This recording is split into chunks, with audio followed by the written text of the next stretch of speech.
జయతు జయతు దేవో దేవకీనందనోయం జయతు జయతు కృష్ణో వృష్ణివంశ ప్రదీప జయతు జయతు మేఘశ్యామలకోమలాంగో జయతు జయతు పృథ్వీ భరనాశో ముకుంద. హరి ఓం. పరమేశ్వర స్వరూపమైన సభకు నమస్కారం. ఒక క్రతువుని సంకల్పం చేసినప్పుడు అందులో పాల్గొనాలనేటటువంటి ఉత్సాహం అనేక మందికి ఉన్నప్పటికీ కూడా అది ద్రవ్యంతో ముడిపడి ఉన్నప్పుడు దాని మీద ద్రవ్యం వస్తోంది కదా అని ఆశపడకుండా రమారమిగా ఆ క్రతువు నిర్వహించడానికి ఎంత ఖర్చు అవుతుందో అంతమందికి మాత్రమే యజమానులుగా అవకాశం ఇచ్చి ఆ వచ్చినటువంటి ధనాన్ని నయా పైసలతో ఖర్చు మనం భక్తుల దగ్గర పుచ్చుకున్నాం కాబట్టి భక్తులకి తిరిగి చెప్పడం మన సాంఘిక బాధ్యత.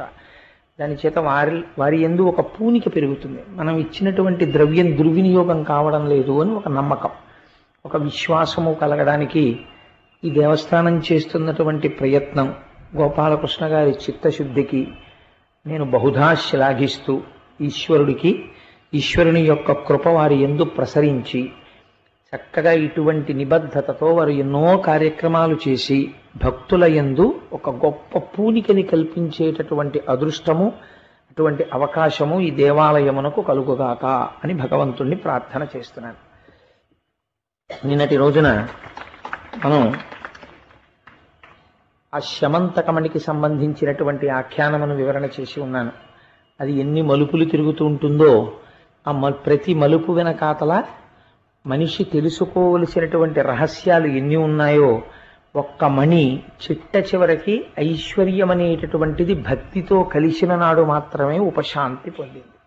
అక్రూరుడి దగ్గరికి వెళ్ళిన తరువాత ఆ మణి రోజుకి 8 బారువులు పెట్టినా 80 బారువులు పెట్టినా ఎవరికి ఏ ఇబ్బంది లేకుండా హాయిగా ఉండగలిగాడు.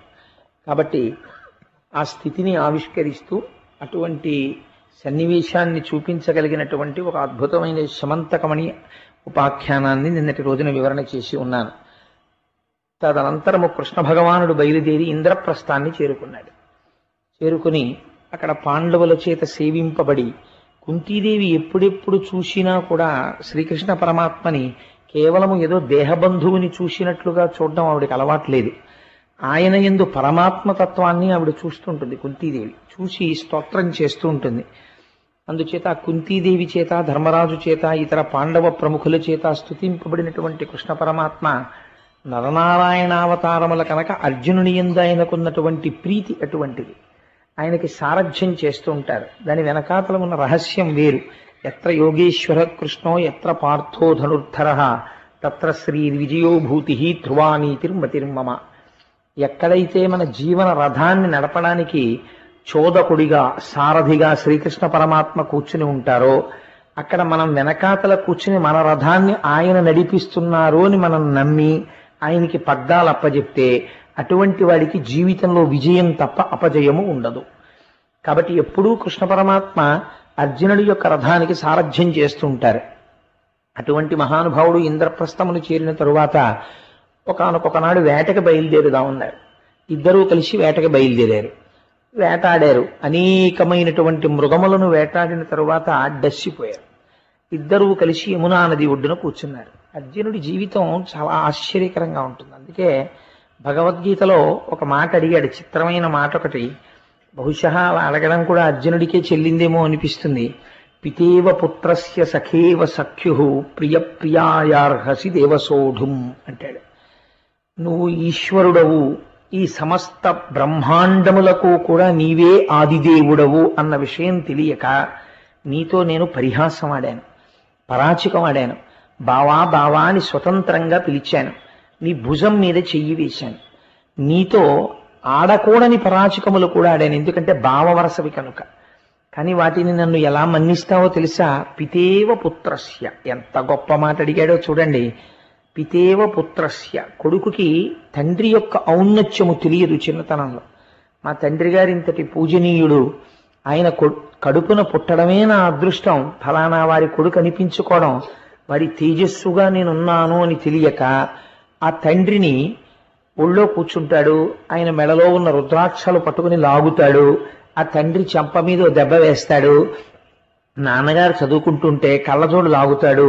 లేకపోతే నాన్నగారు ఏ చక్క పీఠం మీద పెట్టుకుని ఏ రామాయణమో చదువుకుంటుంటే వచ్చి ఆ రామాయణం లాగేస్తాడు. ఎవరు చెయ్యగలరంత స్వతంత్రంగా? కొడుకు చేస్తాడు. బయటికి ఆయన వస్తే అందరూ ఆయన్ని ఎంతో గౌరవంగా చూస్తారు. ఇంట్లో కొడుకు మాత్రం వచ్చి రాని మాటలతో నాన్నగారు మీరు అనాలని తెలియక ఒరే నాన్న నువ్వు అంటాడు మొదట్లో. అంటే అమ్మ చెప్తున్నప్పుడు అలా అనకూడదు నాన్న, నన్ను నువ్వు అనాలి అమ్మని. నాన్నగారిని నాన్నగారండి మీరు అనాలి. అంటే వాడికి మిల్లిమిల్లిగా అలవాటు అవుతుంది. నాన్నగారండి మీరు అంటాడు. మళ్ళీ మధ్యలో నాన్న నువ్వు అంటుంటాడు. అందుకని ఇన్ని చేసిన ఇంత ప్రాజ్ఞుడైనటువంటి తండ్రి కేవలము ఆ పిల్లవాని యందున్నటువంటి పసితనాన్ని చూసి పరమ ముద్దుతో ఒక ముద్దు పెట్టుకుని విడిచిపెట్టేస్తాడు తప్ప కోపించడు. నీ పితేవ పుత్రస్య, ఒక కొడుకుని తండ్రి ఎలా క్షమిస్తాడో నన్ను అలా క్షమించు. సఖేవ సఖ్యు, నిజమైన స్నేహితుడికి ఉండవలసిన లక్షణం ఏమిటో తెలుసా అండి? తన స్నేహితుడు చేసినటువంటి దోషమును మన్నించాలి. మన్నించి తాను మళ్ళీ ఆ దోషం చేయకుండా చక్కటి మాటలతో అలా చేయకోయ్ అని చెప్పి అతని మనస్సు మార్చగలగాలి. నా సఖుడు నా స్నేహితుడు పక్కన ఉండగా నేను అతని గౌరవమునకు భంగము వాటిల్లేటట్టు ఇలా ప్రవర్తించడమా అని అవతల వారి మనస్సులో స్థానాన్ని కుదుర్చుకోవాలి. అలా స్నేహితుడు మన్నించినట్టు సఖేవ సఖ్యు ప్రియ ప్రియాయార్హసి దేవసోఢుం, ప్రియుడు ప్రియురాలిని మన్నించినట్లు. ప్రియురాలు ఒకనాడు ధూర్తతనంతో మాట్లాడుతుంది. ప్రణయ కోపంలో ఇవాళ వస్తుందో రేపు వస్తుందో మీరు చూద్దురు గాని కృష్ణుడు మాట్లాడతాడు రుక్మిణీదేవితో. చాలా ఆశ్చర్యకరమైనటువంటి మాట మాట్లాడతాడు. నీవు ఇష్టం వచ్చిన వారిని వెళ్ళి మళ్ళీ వివాహం చేసుకోవచ్చు రుక్మిణి, చాలా పొరపాటు చేశాను నిన్ను పెళ్లి చేసుకుని అంటాడు. అంటే ఆ తల్లి నిలబడినట్టే స్పృహ తప్పి కింద పడిపోయింది. అలా ఎందుకంటాడు అన్నది వేరే విషయం. అది చెప్పిన తర్వాత అయ్యో మహానుభావుడు కృష్ణ పరమాత్మ కారుణ్యమూర్తి అని మీరు అంగీకరిస్తారు, రుక్మిణీదేవి అంగీకరిస్తుంది, ఒప్పుకోక తప్పదు. ఆయన ఏం అలా అనవసరంగా మాట్లాడేవాడు కాడాయన. కాబట్టి ప్రియ ప్రియాయార్హసి, ప్రియురాలు ప్రియుడి పట్ల చేసినటువంటి దోషాన్ని మన్నించినట్లు. ఎందుచేత అంటే భార్య కాలు భర్తకి తగలదు కదా, తగిలితే వెంటనే ఒకసారి కళ్ళకద్దుకుని నమస్కరిస్తారు. ఎందుకంటే గురువుతో సమానం, పతి సాక్షాత్ పరమేశ్వర స్వరూపం. కానీ ఒకచో కాలుకి తగిలినా అప్పుడు పట్టించుకోరు. కాబట్టి ప్రియ ప్రియాయార్హసి దేవసోడు, ప్రియురాలిని ప్రియుడు మన్నించినట్లు నన్ను పెద్ద మనస్సుతో మన్నించు. అందులో నిజంగా ఎన్ని చమత్కారములనో పెట్టి నన్ను ఇలా మన్నించు అని 3 స్థాయిల్లో 3 ఉపమానములు చూపించి అడిగాడు అర్జునుడు. ఎంతటి మహద్భాగ్యాన్ని పొందాడంటే, ఇద్దరికీ దాహం వేసింది వేటకెళ్ళినప్పుడు. ఇద్దరూ వెళ్లి యమునా నది దగ్గర ఇద్దరూ కలిసి దోషిళ్లతో నీళ్లు తీసుకుని తాగారు. ఏమదృష్టం! మనం ఏ కాశీ పట్టణానికో వెళ్లి గంగానదిలో స్నానం చేస్తుంటే, మనం ఇక్కడ స్నానం చేస్తుంటే పైన ఒక పీఠాధిపతులు చంద్రశేఖర పరమాచార్య స్వామి వంటి వారు వచ్చి ఆయన సత్యదండాన్ని నీటిలో ముంచి ఆయన స్నానం చేస్తున్నారనుకోండి, కింద మీరు స్నానం చేస్తున్నారనుకోండి, అసలే గంగ ఆ పైన చంద్రశేఖరుల యొక్క శరీరమునకు తగిలి మనకి తగులుతోంది. ఆనాడెంత పరవశం పొందుతాం! ఏమదృష్టం! జీవితంలో రాసుకుని ఉంచుకుంటాం. ఫలానా అప్పుడు కాశీ వెడితే చంద్రశేఖరులు పైన స్నానం చేస్తుంటే కింద నేను స్నానం చేశాను. వారి శరీరమునకు తగిలి వారి శరీరమునకు అలదబడినటువంటి విభూతితో కరిగినటువంటి జలములు నన్ను స్పృశించాయి. కాబట్టి నేను మహద్భాగ్యమును పొందాను అనుకుంటాం ఆ రోజున.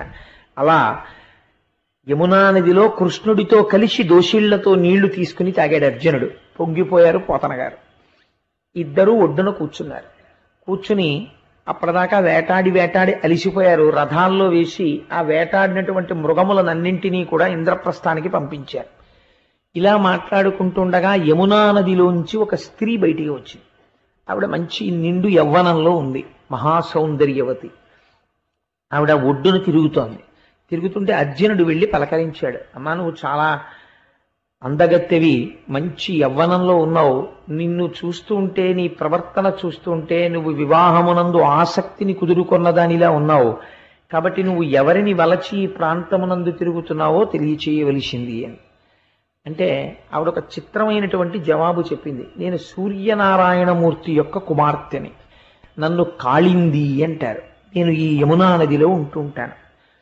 నాకు నా తండ్రి నేను జన్మించినప్పుడు ఒక మాట చెప్పాడు. యమునా నది ఒడ్డున ఒక రోజున దాహం వేసి కృష్ణ పరమాత్మ దాహార్తి తీర్చుకోవడానికి వచ్చి నీరు తాగుతారు. ఆనాడు నిన్ను చూస్తారు, చూసి నిన్ను పరిణయం చేసుకుంటారు అని మా తండ్రి గారు నాకు చెప్పి ఉన్నారు. అందుచేత నేను కృష్ణుండి భర్తగా పొందడానికి ఈ ఒడ్డున తిరుగుతున్నాను అంది. వారే కృష్ణ పరమాత్మ అని చెప్పి ఆ రోజున మళ్ళీ ఇంద్రప్రస్థానికి ముందావిణ్ణి పంపించి ఆ తర్వాత ద్వారకా నగరానికి తీసుకెళ్లి కృష్ణ పరమాత్మ కాళిందిని వివాహం చేసుకున్నాడు. అందుచేత ఆయనకి ఇప్పుడు భార్యలు ఎంతమంది అయ్యారు ఇప్పటికి మనకి తెలిసి? 1 రుక్మిణి, 2 సత్యభామ, 3 జాంబవతి, 4 కాళింది. ఇప్పటికి 4 అయ్యారు. ఆ తర్వాత ఒకసారి ఆ ఖాండవ వనాన్ని దహించడం కోసం అర్జునుణ్ణి తీసుకుని వెళ్ళారు. తీసుకుని వెళ్ళి ఖాండవవన దహనం అయిపోయిన తరువాత అగ్నిహోత్రుడు సంతోషించి గాంధీవాన్ని అక్షయబాణ తూణీరాల్ని అర్జునుడికి బహూకరించాడు. కృష్ణుడు పక్కన లేకపోతే అర్జునుడికి శత్రు సంహారం చెయ్యగలిగిన ఇంత సామాగ్రి రావడం కూడా కష్టమే. తాను శత్రు సంహారం చేశాడు. శత్రు సంహారానికి అనువైన రీతిలో అర్జునుణ్ణి మలచుకున్నాడు. ఇది కృష్ణుడి యొక్క గొప్పతనం. తదనంతరమునందు ఆ మయుడనబడేటటువంటి ఒక రాక్షసుడు ఆ ఖాండవవనం దహింపబడుతుంటే రక్షింపబడ్డాడు కృష్ణార్జునుల చేత. ఆయనే మయసభని నిర్మించి పాండవులకు కానుకగా ఇచ్చాడు. ఆ మయసభలోనే దుర్యోధనుడు నీరు ఉన్నటువంటి సరోవరము అనుకుని నీరు లేని సరోవరం అనుకుని కాలు వేసి భ్రంశమును పొంది ఆ తర్వాత జరిగినటువంటి కథ మీకు తెలుసు. అది భారతంలో చాలా పతాక స్థాయి సన్నివేశానికి కారణమైంది. అది ఈ ఖాండవ వనదహనంలో తృప్తి పొందినటువంటి మయుడు నిర్మించి ఇచ్చినటువంటి సభయే మయసభ. అందుచేత అప్పటికి కాళిందీ వివాహం పూర్తయింది. ఆ తర్వాత అవంతి రాజ్యాన్ని పరిపాలిస్తుండేవారు విందాన విందులు అనబడేటటువంటి ఇద్దరు. వీళ్ళ తల్లిగారు ఒక ఆవిడ ఉండేది. ఆవిడ పేరు రాజాధిదేవి. చిత్రమైన పేరు. నేను లోకంలో ఎక్కడా వినలేదు ఈ పేరుని. రాజాధిదేవి ఆవిడ పేరు. ఆవిడ శ్రీకృష్ణుడికి మేనత్త గారు. ఆ రాజాధిదేవికి ఒక కుమార్తె ఉండేది. ఆవిడ పేరు మిత్రవింద. ఈ మిత్రవిందని ఆమె సోదరులైనటువంటి ఈ విందాన విందులు దుర్యోధనుడికిచ్చి వివాహం చెయ్యాలి అని సంకల్పం చేశారు. వాళ్ళకెందుకో కౌరవులంటే ప్రీతి. కానీ కృష్ణ పరమాత్మ తన మేనత్త కూతురైనటువంటి మిత్రవిందని వివాహం చేసుకోవాలి అన్న సంకల్పంతో విందాన విందులు స్వయంవరం ప్రకటిస్తే ఆ స్వయంవర మంటపానికి చేరుకుని రాజులందరినీ కూడా పరిమార్చి ఆ స్వయంవర మంటపంలో మిత్రవిందని తన భార్యగా స్వీకరించాడు. కాబట్టి ఇప్పటికి ఎంతమంది అయ్యారు? 5. కాబట్టి ఆ తర్వాత కోసల రాజ్యాన్ని పరిపాలిస్తుండేవాడు నగ్నజిత్తు అనబడేటటువంటి రాజు. ఆయనకి ఒక కుమార్తె. ఆమె పేరు నాగ్నజితి. నగ్నజిత్తు కుమార్తె కాబట్టి ఆవిడికి నాగ్నజితి అని పిలిచారు. ఆయన ఒక చిత్రమైనటువంటి షరతు పెట్టాడు. నా కుమార్తెని ఎవరు వివాహం చేసుకోవాలనుకుంటున్నారో వారు నా దగ్గర 7 పొగరుబోతు ఎద్దులున్నాయి. ఈ 7 పొగరుబోతు ఎద్దుల్ని విడిచిపెడితే అవి కుమ్మేస్తాయి అవతలవాణ్ణి. ఈ 7 ఎద్దుల్ని కూడా పొగరనిచి ఎవరు గెలుస్తాడో అటువంటి వాడికి మాత్రమే నా కుమార్తె అయినటువంటి నాగ్నజితిని ఇచ్చి వివాహం చేస్తాను అన్నాడు. కృష్ణ పరమాత్మ ఆ కోసల రాజ్యాన్ని చేరుకుని ఈ 7 ఎద్దుల్ని కూడా వాటి పొగరనిచి ఆ 7 ఎద్దుల్ని కూడా ఓడించి వీర్యశుల్కగా ప్రకటింపబడినటువంటి ఆ నాగ్నజితిని అంటే పరాక్రమం నాగ్నజితిని తన భార్యగా స్వీకరించారు. ఆ తరువాత కేకయ దేశాన్ని పరిపాలించేటటువంటి రాజు యొక్క కుమార్తె కృష్ణ భగవానుడికి వేరొక మేనత్త. ఆవిడ పేరు శృతకీర్తి. ఆ శృతకీర్తి యొక్క చెల్లెలు, ఆ శృతకీర్తి యొక్క కుమార్తె ఆవిడ పేరు భద్ర. ఆ భద్ర అనబడేటటువంటి ఆవిడ్ని శత్రువులందరినీ పరిమార్చి ఆవిడికి చిన్నతనం నుంచి కృష్ణుడిని వివాహం చేసుకోవాలని కోరిక. ఆ భద్ర అనబడేటటువంటి కన్యని వివాహం చేసుకున్నారు. తదనంతరము మద్రరాజ కుమార్తె అయినటువంటి లక్షణ అనబడేటటువంటి కన్యని వివాహం చేసుకున్నారు. అలా కృష్ణ భగవానుడికి 8 భార్యలయ్యారు. 8 భార్యలతో సర్వ సంపదలతో భగవానుడు తులతూగుచున్నాడు. రుక్మిణి, సత్యభామ, జాంబవతి, కాళింది, మిత్రవింద, నాగ్నజితి, భద్ర, లక్షణ.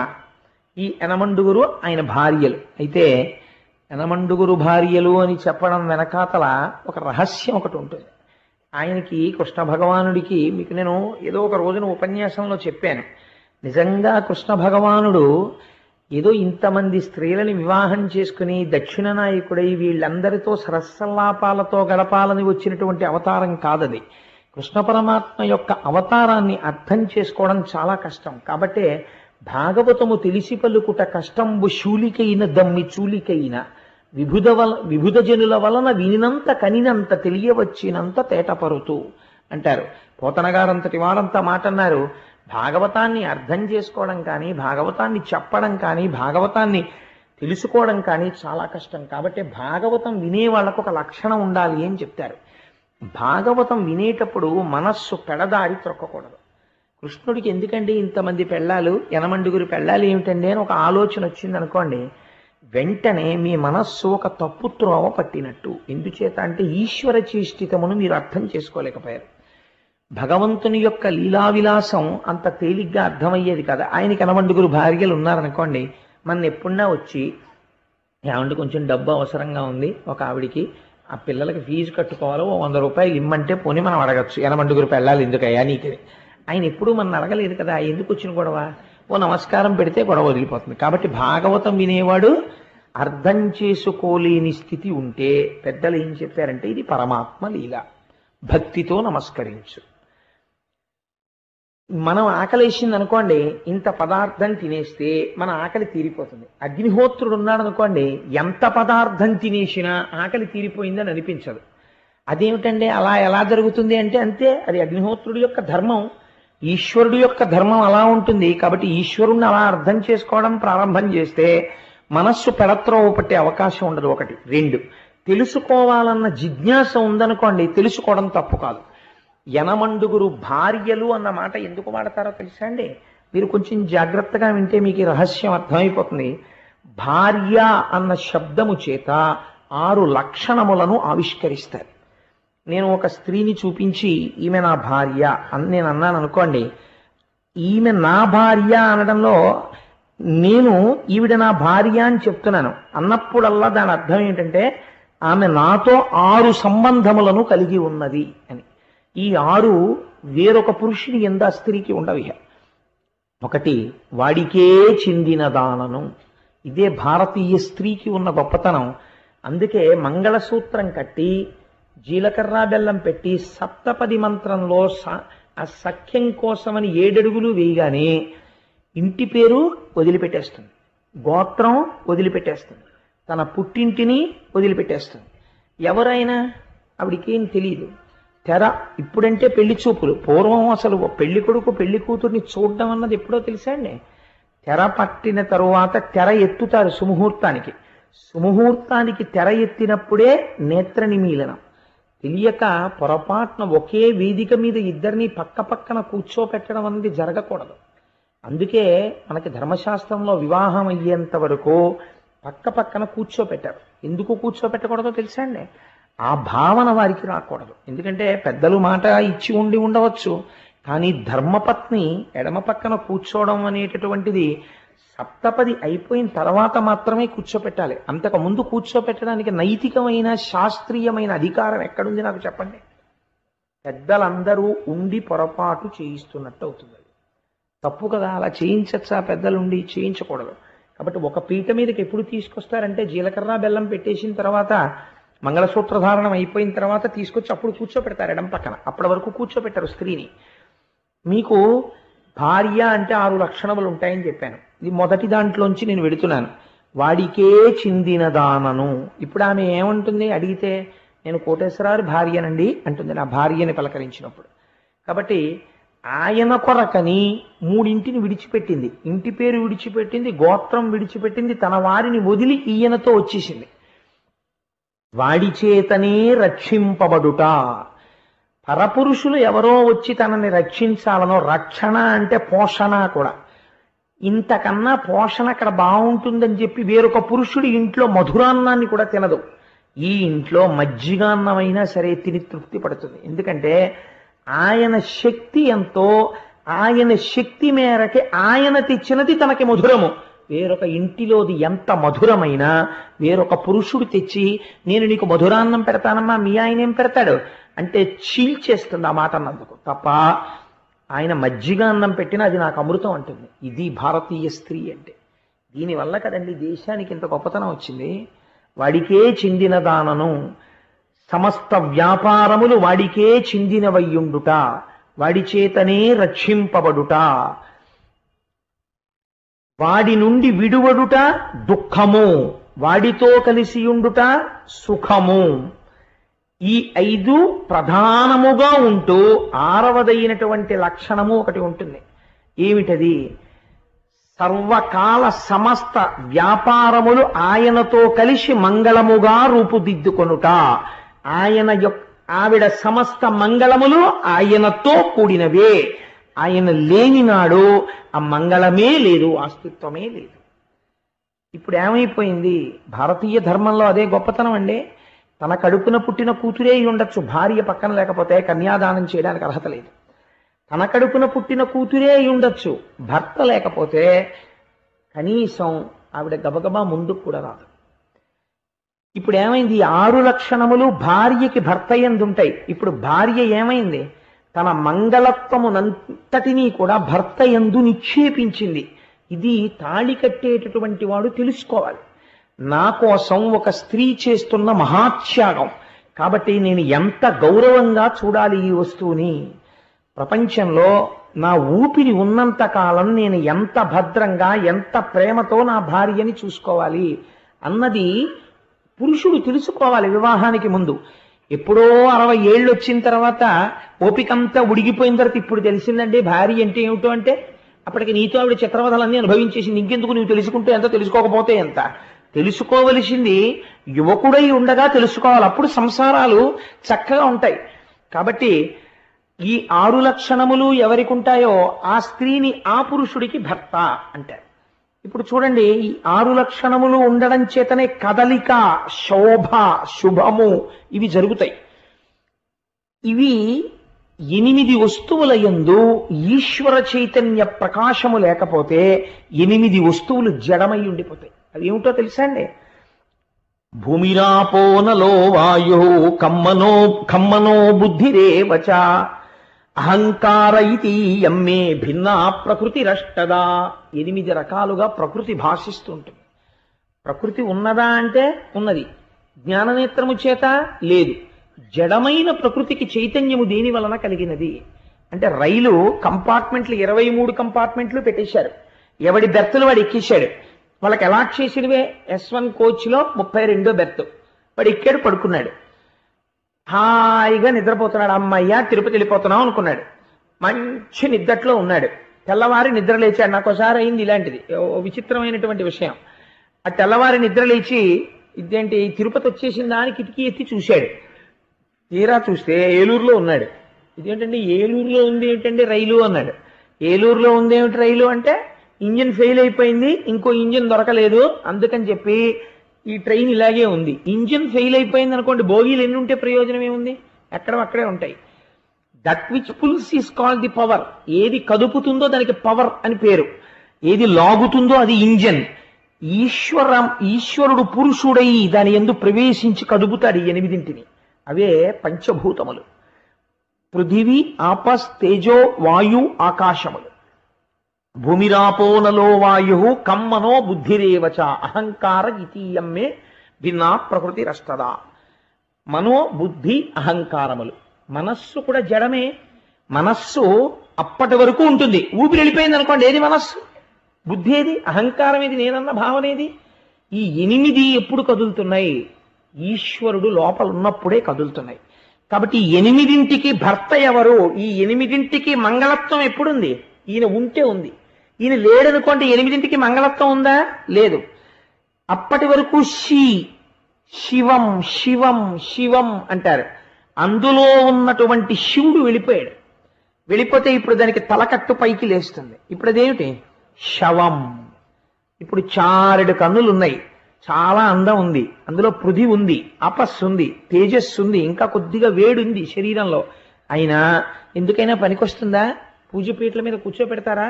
లేకపోతే ఆ ఇంట్లో ఏదైనా వ్రతం చెయ్యొచ్చా? ఎందుకో పనికిరాదు. ఎందుకైపోయింది? ఈ 8 సంఘాతమైన ఈ శరీరము, ఇందులో ఏముంది? పృథి ఉంది, జలం ఉంది, అగ్ని ఉంది, ఆకాశం ఉంది, తేజస్సు ఉంది, వాయువు ఉంది. వీటితో పాటు మనోబుద్ధి అహంకారములు ఉన్నాయి. ఈ 8 సంఘాతమే ఈ శరీరము. ఇది కావచ్చు, పిపీలికాది పర్యంతంలో ఏదైనా కావచ్చు. ఈ 8ంటికి ఈ చైతన్యమునిచ్చిన వాడెవరు? భూమిగా జడము. భూమికి మొలకెత్తే శక్తి ఎక్కడి నుంచి వచ్చింది?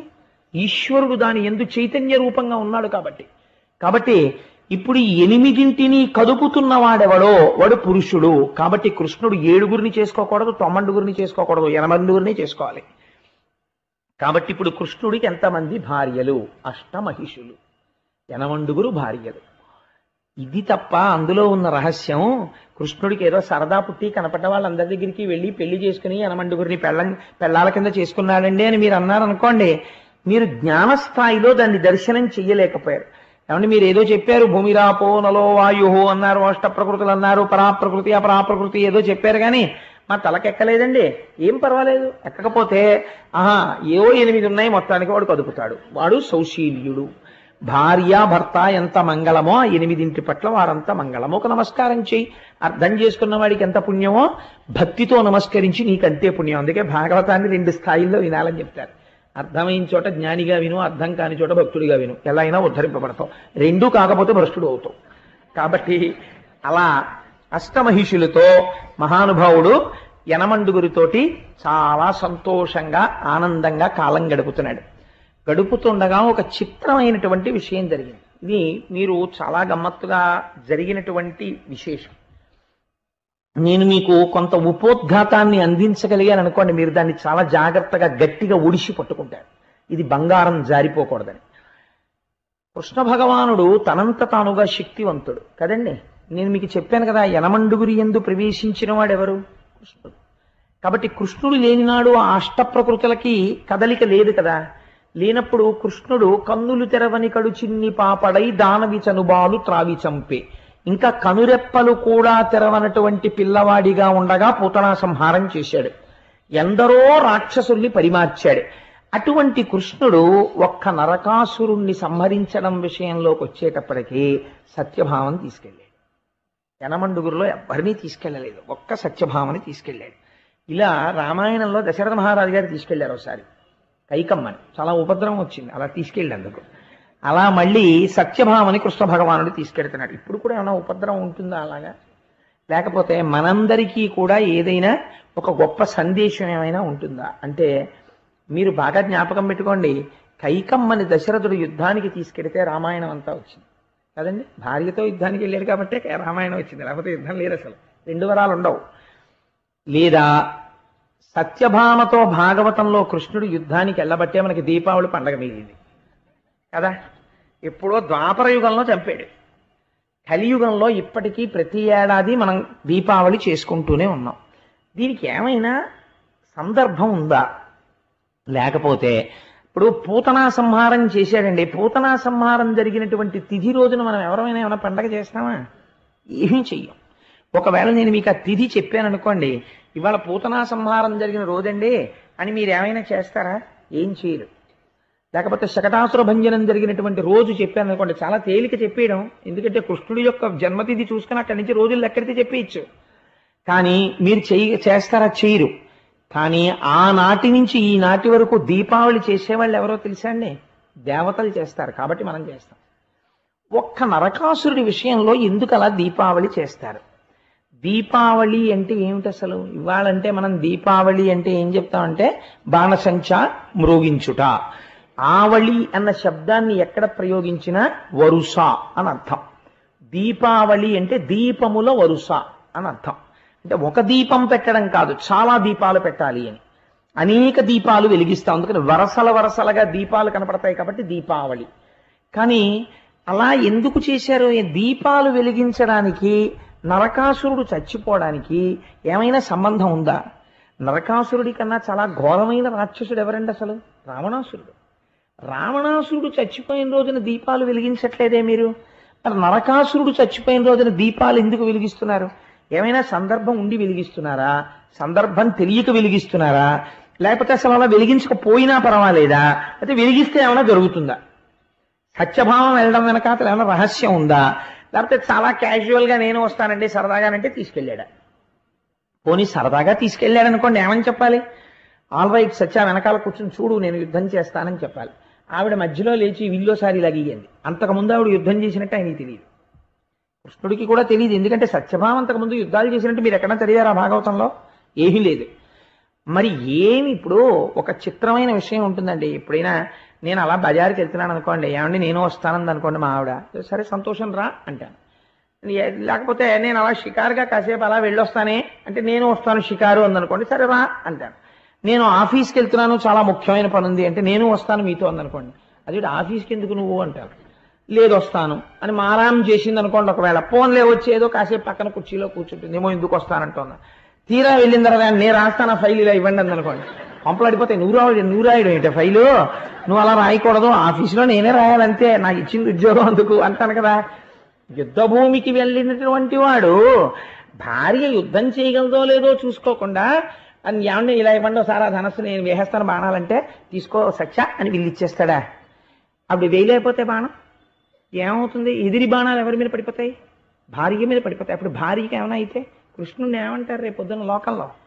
మరి ఎందుకు ఇచ్చాడు సత్యభామకి వీళ్ళు అంటే చాలా క్యాజువల్గా ఏమీ తెలియకుండా చాలా సరదాగా అటువంటి యుద్ధరంగంలో అంత తేలిక పరాచికం ఆడగలిగినంత పురుషుడా కృష్ణుడు? మరి లేకపోతే సత్యభామకి ఎందుకు ఇచ్చాడు? నరకాసుర వధ అంతేనా? దాని వెనకాతల ఏమైనా రహస్యం ఉందా? మీరు ఈ కోణంలో అవతరించండి, నేను ఒక ప్రయత్నం చేస్తాను దాన్ని ఆవిష్కరించడానికి, మీరు పట్టుకోవడంలో ఉంటుంది దాన్ని. కాబట్టి ఒకనాడు కృష్ణ భగవానుడు కొలువు తీరి ఉండగా దేవతలు, ఇంద్రుడు, దుర్వాసో మహర్షి వీళ్ళందరూ వచ్చారు. వచ్చి మహానుభావ కృష్ణ, నరకాసురుడు యొక్క ఆగడములు రోజు రోజుకి మితిమీరిపోతున్నాయి, దేవతల యొక్క తల్లి అయిన అదితి యొక్క కుండలములను తస్కరించాడు. ఇదొక చిత్రమైనటువంటి విషయం. రాక్షసుడు అన్నవాడు ఇంద్రసింహాసనాన్ని ఎత్తుకుపోయిన వాడిని మనం చాలా మందిని చూసాం. వీడు అదితి కుండలాలు ఎత్తుకుపోయాడు. నరకాసుర వధకి మొదటి వాక్యం ఇది. వాడి ఎందు పెద్ద అభియోగం ఏమిటో తెలుసా అండి? అదితి కుండలములను తస్కరించినాడు. దేవతల తల్లి కుండలాలు ముట్టుకున్నాడంటే పరమేశ్వరుడు బయలుదేరాడు, నేను చూస్తాను వాడి సంగతి అన్నాడు. వరుణుడి ఛత్రాన్ని ఎత్తుకుపోయాడు. వాడివన్నీ చిత్రమైన సందర్భాలు. ఆయన గొడుగు కట్టుకుపోయాడు వాడు. దేవతలందరూ కూడా ఓ పర్వతం మీద విహారం చేస్తుంటారు, మణిపర్వతం అని. ఆ మణిపర్వతాన్ని ఎత్తుకుపోయాడు. ఈ మూడు ఎత్తుకుపోయాడు. వాడి ఆగడాలు అంతా ఇంతా కాదు. కృష్ణ నువ్వే వాణ్ణి పరిమార్చాలి అని అడిగాడు ఇంద్రుడు. అడిగితే కృష్ణుడు అన్నాడు, తప్పకుండా నేను రాక్షస సంహారం చేస్తాను, నరకాసుర వధ చేస్తాను, నేను బయలుదేరుతున్నాను యుద్ధభూమికి అని దేవతలందరినీ స్వాంతనపరిచి తాను యుద్ధభూమికి బయలుదేరడం కోసమని రథం ఎక్కుతున్నాడు. ఆ బయలుదేరే ముందు గబగబా సత్యభామ వచ్చింది. ఆవిడ పేరు చాలా గమ్మత్తైన పేరండి, సత్యభామ. ఇప్పటికీ కూడా మొట్టమొదట ఆ పేరు ఎక్కడ వినపడుతుందో తెలుసా అండి? కొత్త కోడలు ఇంటికి రాగానే కొంచెం కాస్త విసురుగా నడిచింది అనుకోండి, ఏమో మీ కోడలు సత్యభామే అంటారు వెంటనే. ఆ తల్లి బహుశా నేనైతే అనుకుంటాను షీఈస్ థరోలీ మిస్అండర్స్టూడ్, ఆవిడికి సరిగ్గా అర్థం చేసుకోబడలేదు సత్యభామ అనుకుంటాను. ఆ తల్లి సత్యభామ పొందినటువంటి స్థానం చాలా గొప్ప స్థానం అండి నిజంగా. ఆవిడ నృత్య సంప్రదాయంలో కూడా కూచిపూడిలో కూడా ఆవిడ కృష్ణుడికి లేఖ రాస్తుంది. అయ్యో బాబోయ్, నిజంగా అది శోభానాయుడు గారు మహాతల్లి ఆవిడ చేస్తారు. ఆ కృష్ణుడికి ప్రణయలేఖ రాయడం, ఆవిడ నర్తన చెయ్యడం. సత్యభామ ఎన్ని రంగాలలో ప్రవీణురాలో మహాతల్లి. ఆయమ్మ కృష్ణ భగవానుడి దగ్గరికి వచ్చి ఒక మాట అడిగింది, నాథ మీరు యుద్ధభూమికి బయలుదేరుతున్నారు కదా నరకాసురుడితో యుద్ధం చేయడానికి, నేను కూడా మీతో వద్దామనుకుంటున్నాను యుద్ధభూమికి. అరణ్యవాసానికి రాముడు వెడుతున్నప్పుడు సీతమ్మ కూడా నేను వస్తాను అంది. కానీ వాళ్ళ మధ్య చాలా గంభీరమైనటువంటి చర్చ జరిగింది. అలా కృష్ణుడు గంభీరంగా ఉండదు. కృష్ణుడికి రాముడికి అవతారాల్లో చాలా తేడా ఉంటుంది. చక్క పెట్టడంలో కృష్ణుడి తర్వాతే. కొంచెం మా రామయ్య అమాయకుడు, అంటే కృష్ణయ్య కూడా మావాడే. అంటే నేను ఈ మాట అంటే నేను ఎవరి గురించి ఉపన్యాసం చెప్తే ఆయన మావాడు అంటుంటాను, అదే ఒక బలహీనత. అంటే మనవాడు లేదా ఎందుకు ఈ మాట అన్నానంటే, రాముడు చూడండి ఆ మొట్టమొదట బాలకాండల యుద్ధానికి వెళ్ళినప్పుడు మారీచుణ్ణి చంపేసి ఉంటే అసలు రామాయణం అంత దూరం వెళ్ళేదండి, సీతాపహరణం జరిగేదా? మారీచుణ్ణి వదిలేశాడు, వదిలేసి తాటకా సంహారం చేశాడు, అంత దూరం వెళ్ళింది. శూర్పణఖకి ముక్కు చెవులు కోసి వదిలేశాడు, అంత దూరం జరిగింది. సగం చంపుతాడు, సగం వదులుతుంటాడు. దానివల్ల కష్టాలు కొని తెచ్చుకుంటూ ఉంటాడు రాముడు. కృష్ణుడు అలా కాదు. జరాసంధుడు యుద్ధానికి వస్తే వీడిని చంపేశామనుకో మళ్ళీ మనకి పనికి మాలిన వాళ్ళందరినీ కూడేసుకొచ్చేవాడేవాడు. అందుకని కూడేసుకొచ్చిన వాళ్ళందరినీ చంపేసి వీడిని వదులుతుంటే వీడెళ్ళి మళ్ళీ పనికి మాలిన వాళ్ళందరినీ పట్టుకుని వస్తుంటాడు. వీడిని వదులుతుండా వాళ్ళని చంపుతుండా భూభారం తగ్గిపోతుంది. తేలికి నేను వెళ్ళి అస్తమానం ఎక్కడికని వెతకను, వీడిని వదిలితే వీడు పట్టుకొస్తాడు వాళ్ళందరినీ అని వచ్చినప్పుడల్లా జరాసంధుడిని వదిలేసేవాడు, వాళ్ళని చంపేసేవాడు. ఈ వెర్రేడి తెలియక 17 మాటలు వచ్చాడు అక్షౌహిణీని పట్టుకుని. వచ్చినప్పుడు అలా చంపాడు. కురుక్షేత్రం జరగడానికి ముందరే అంచెలంచెల మీద చాలా మందిని తీసేసాడు ఆయన. అసలు నిజంగా తీలేదనుకోండి కృష్ణావతారం వీళ్ళందరూ కూడా ఎవరి పక్కన చేరుతారో తెలుసా అండి? దుర్యోధనుడి పక్కన చేరుతారు. కురుక్షేత్రంలో ఎంత కష్టమై ఉండేదో పాండవులకి నిగ్రహించడం. అందుకే పుట్టింది మొదలు అదే పని మీద ఉన్నాడు ఆయన. చక్కగా చక్కబెట్టుకొచ్చేసాడు. అటువంటి వాడు యుద్ధానికి బయలుదేరుతుంటే సత్యభామ వచ్చి నేను వస్తానని. నేను ఇందాక అన్నాను కదా, రాముడు గంభీరంగా ఉంటాడు, కృష్ణుడు అలా గంభీరంగా ఉండడు, చమత్కారంగా ఉంటాడు. చమత్కారంగా మాట్లాడతాడు. తను చేస్తున్నది ఏమిటో అవతల వాళ్ళకి అర్థం చేసుకోవడం చాలా కష్టం. గంభీరంగా ఉండేవాడును గోపాలకృష్ణ గారిలా ఉండేవాడు దొరికిపోతాడండి. ఎందుకంటే లోపల ఏమి ఉండదు. ఆ ప్రశ్న ఆయనే, జవాబు ఆయనే. మీరు ఇచ్చిన డబ్బులు నేను ఏమైనా చేశాను అనుకుంటారేమో, మా ధర్మకర్తలు పైదేస్తారు కానీ మేము ఎప్పుడూ అలా తీసుకోము అని మీరు అడిగారేమో అనుకుని ఆయనే జవాబు చెప్పేసి, అది నిష్కల్మష హృదయాలు అలా ఉంటాయి. నాలాంటి వాడు ఉన్నాడు అనుకోండి, చాలా నవ్వుతూ మాట్లాడుతుంటాడు. కానీ ఆ మాట్లాడే మాటల వెనకాతల ఏముందో కనిపెట్టడం చాలా కష్టం. వాడు ఏమన్నా అన్నాడా అంటే అన్నట్టు అనిపించదు, అనలేదా అంటే అనలేదని తేలిగ్గా తీసుకోవడానికి ఉండదు. అంతగా గమ్మత్తుగా ఉంటుంది. ఎవరైనా వచ్చి బాగున్నారా, నమస్కారం అండి అన్నారు అనుకోండి, అబ్బో చాలా గొప్ప మాయ మీద అన్నాడు అనుకోండి, ప్రశంసించినట్ట తెగడినట్ట ఏమంటున్నట్టు అలా ఉంటుంది కృష్ణతత్వం. ఆయన్ని పట్టుకోవడం చాలా కష్టం కృష్ణావతారంలో. కాబట్టే ఒక్కటే కాషనాడు రహించారు పెద్దవాళ్ళు. ఏమన్నారంటే, ఒరే కృష్ణుళ్ళ ఎప్పుడూ చేయకన్నారు, కృష్ణుడు చెప్పింది చేసే చాలా. చెప్పేటప్పుడు స్పష్టంగా ఉంటాడు, అరమరిక ఉండదు. జగదాచార్యుడిగా నువ్వు ఇలా చెయ్యి అని చెప్తాడు. ఆయన చేసిన దాంట్లో మీరు అర్థం చేసుకున్నారా 1000 మెట్లు ఎక్కేస్తారు, ఒకేసారి నిచ్చెన ఎక్కుతారు. అర్థం అవడంలో తేడా వచ్చి ఆచరణలో పెట్టారా మొత్తానికి పోల్ మీద ఫ్యూజ్ కాలిపోతుంది. అందుకని ఆయన విషయంలో ఆయన చేష్టితములను చాలా జాగ్రత్తగా అర్థం చేసుకోవాలి. నేను అందుకని రామాయణాన్ని భాగవతాన్ని ఒకసారి పక్కన పెట్టి సరిపోల్చే ప్రయత్నం చేశాను. చూడండి, ఇప్పుడు సత్యభామ వచ్చి కృష్ణ నేను మీతో యుద్ధానికి వస్తాను అంది.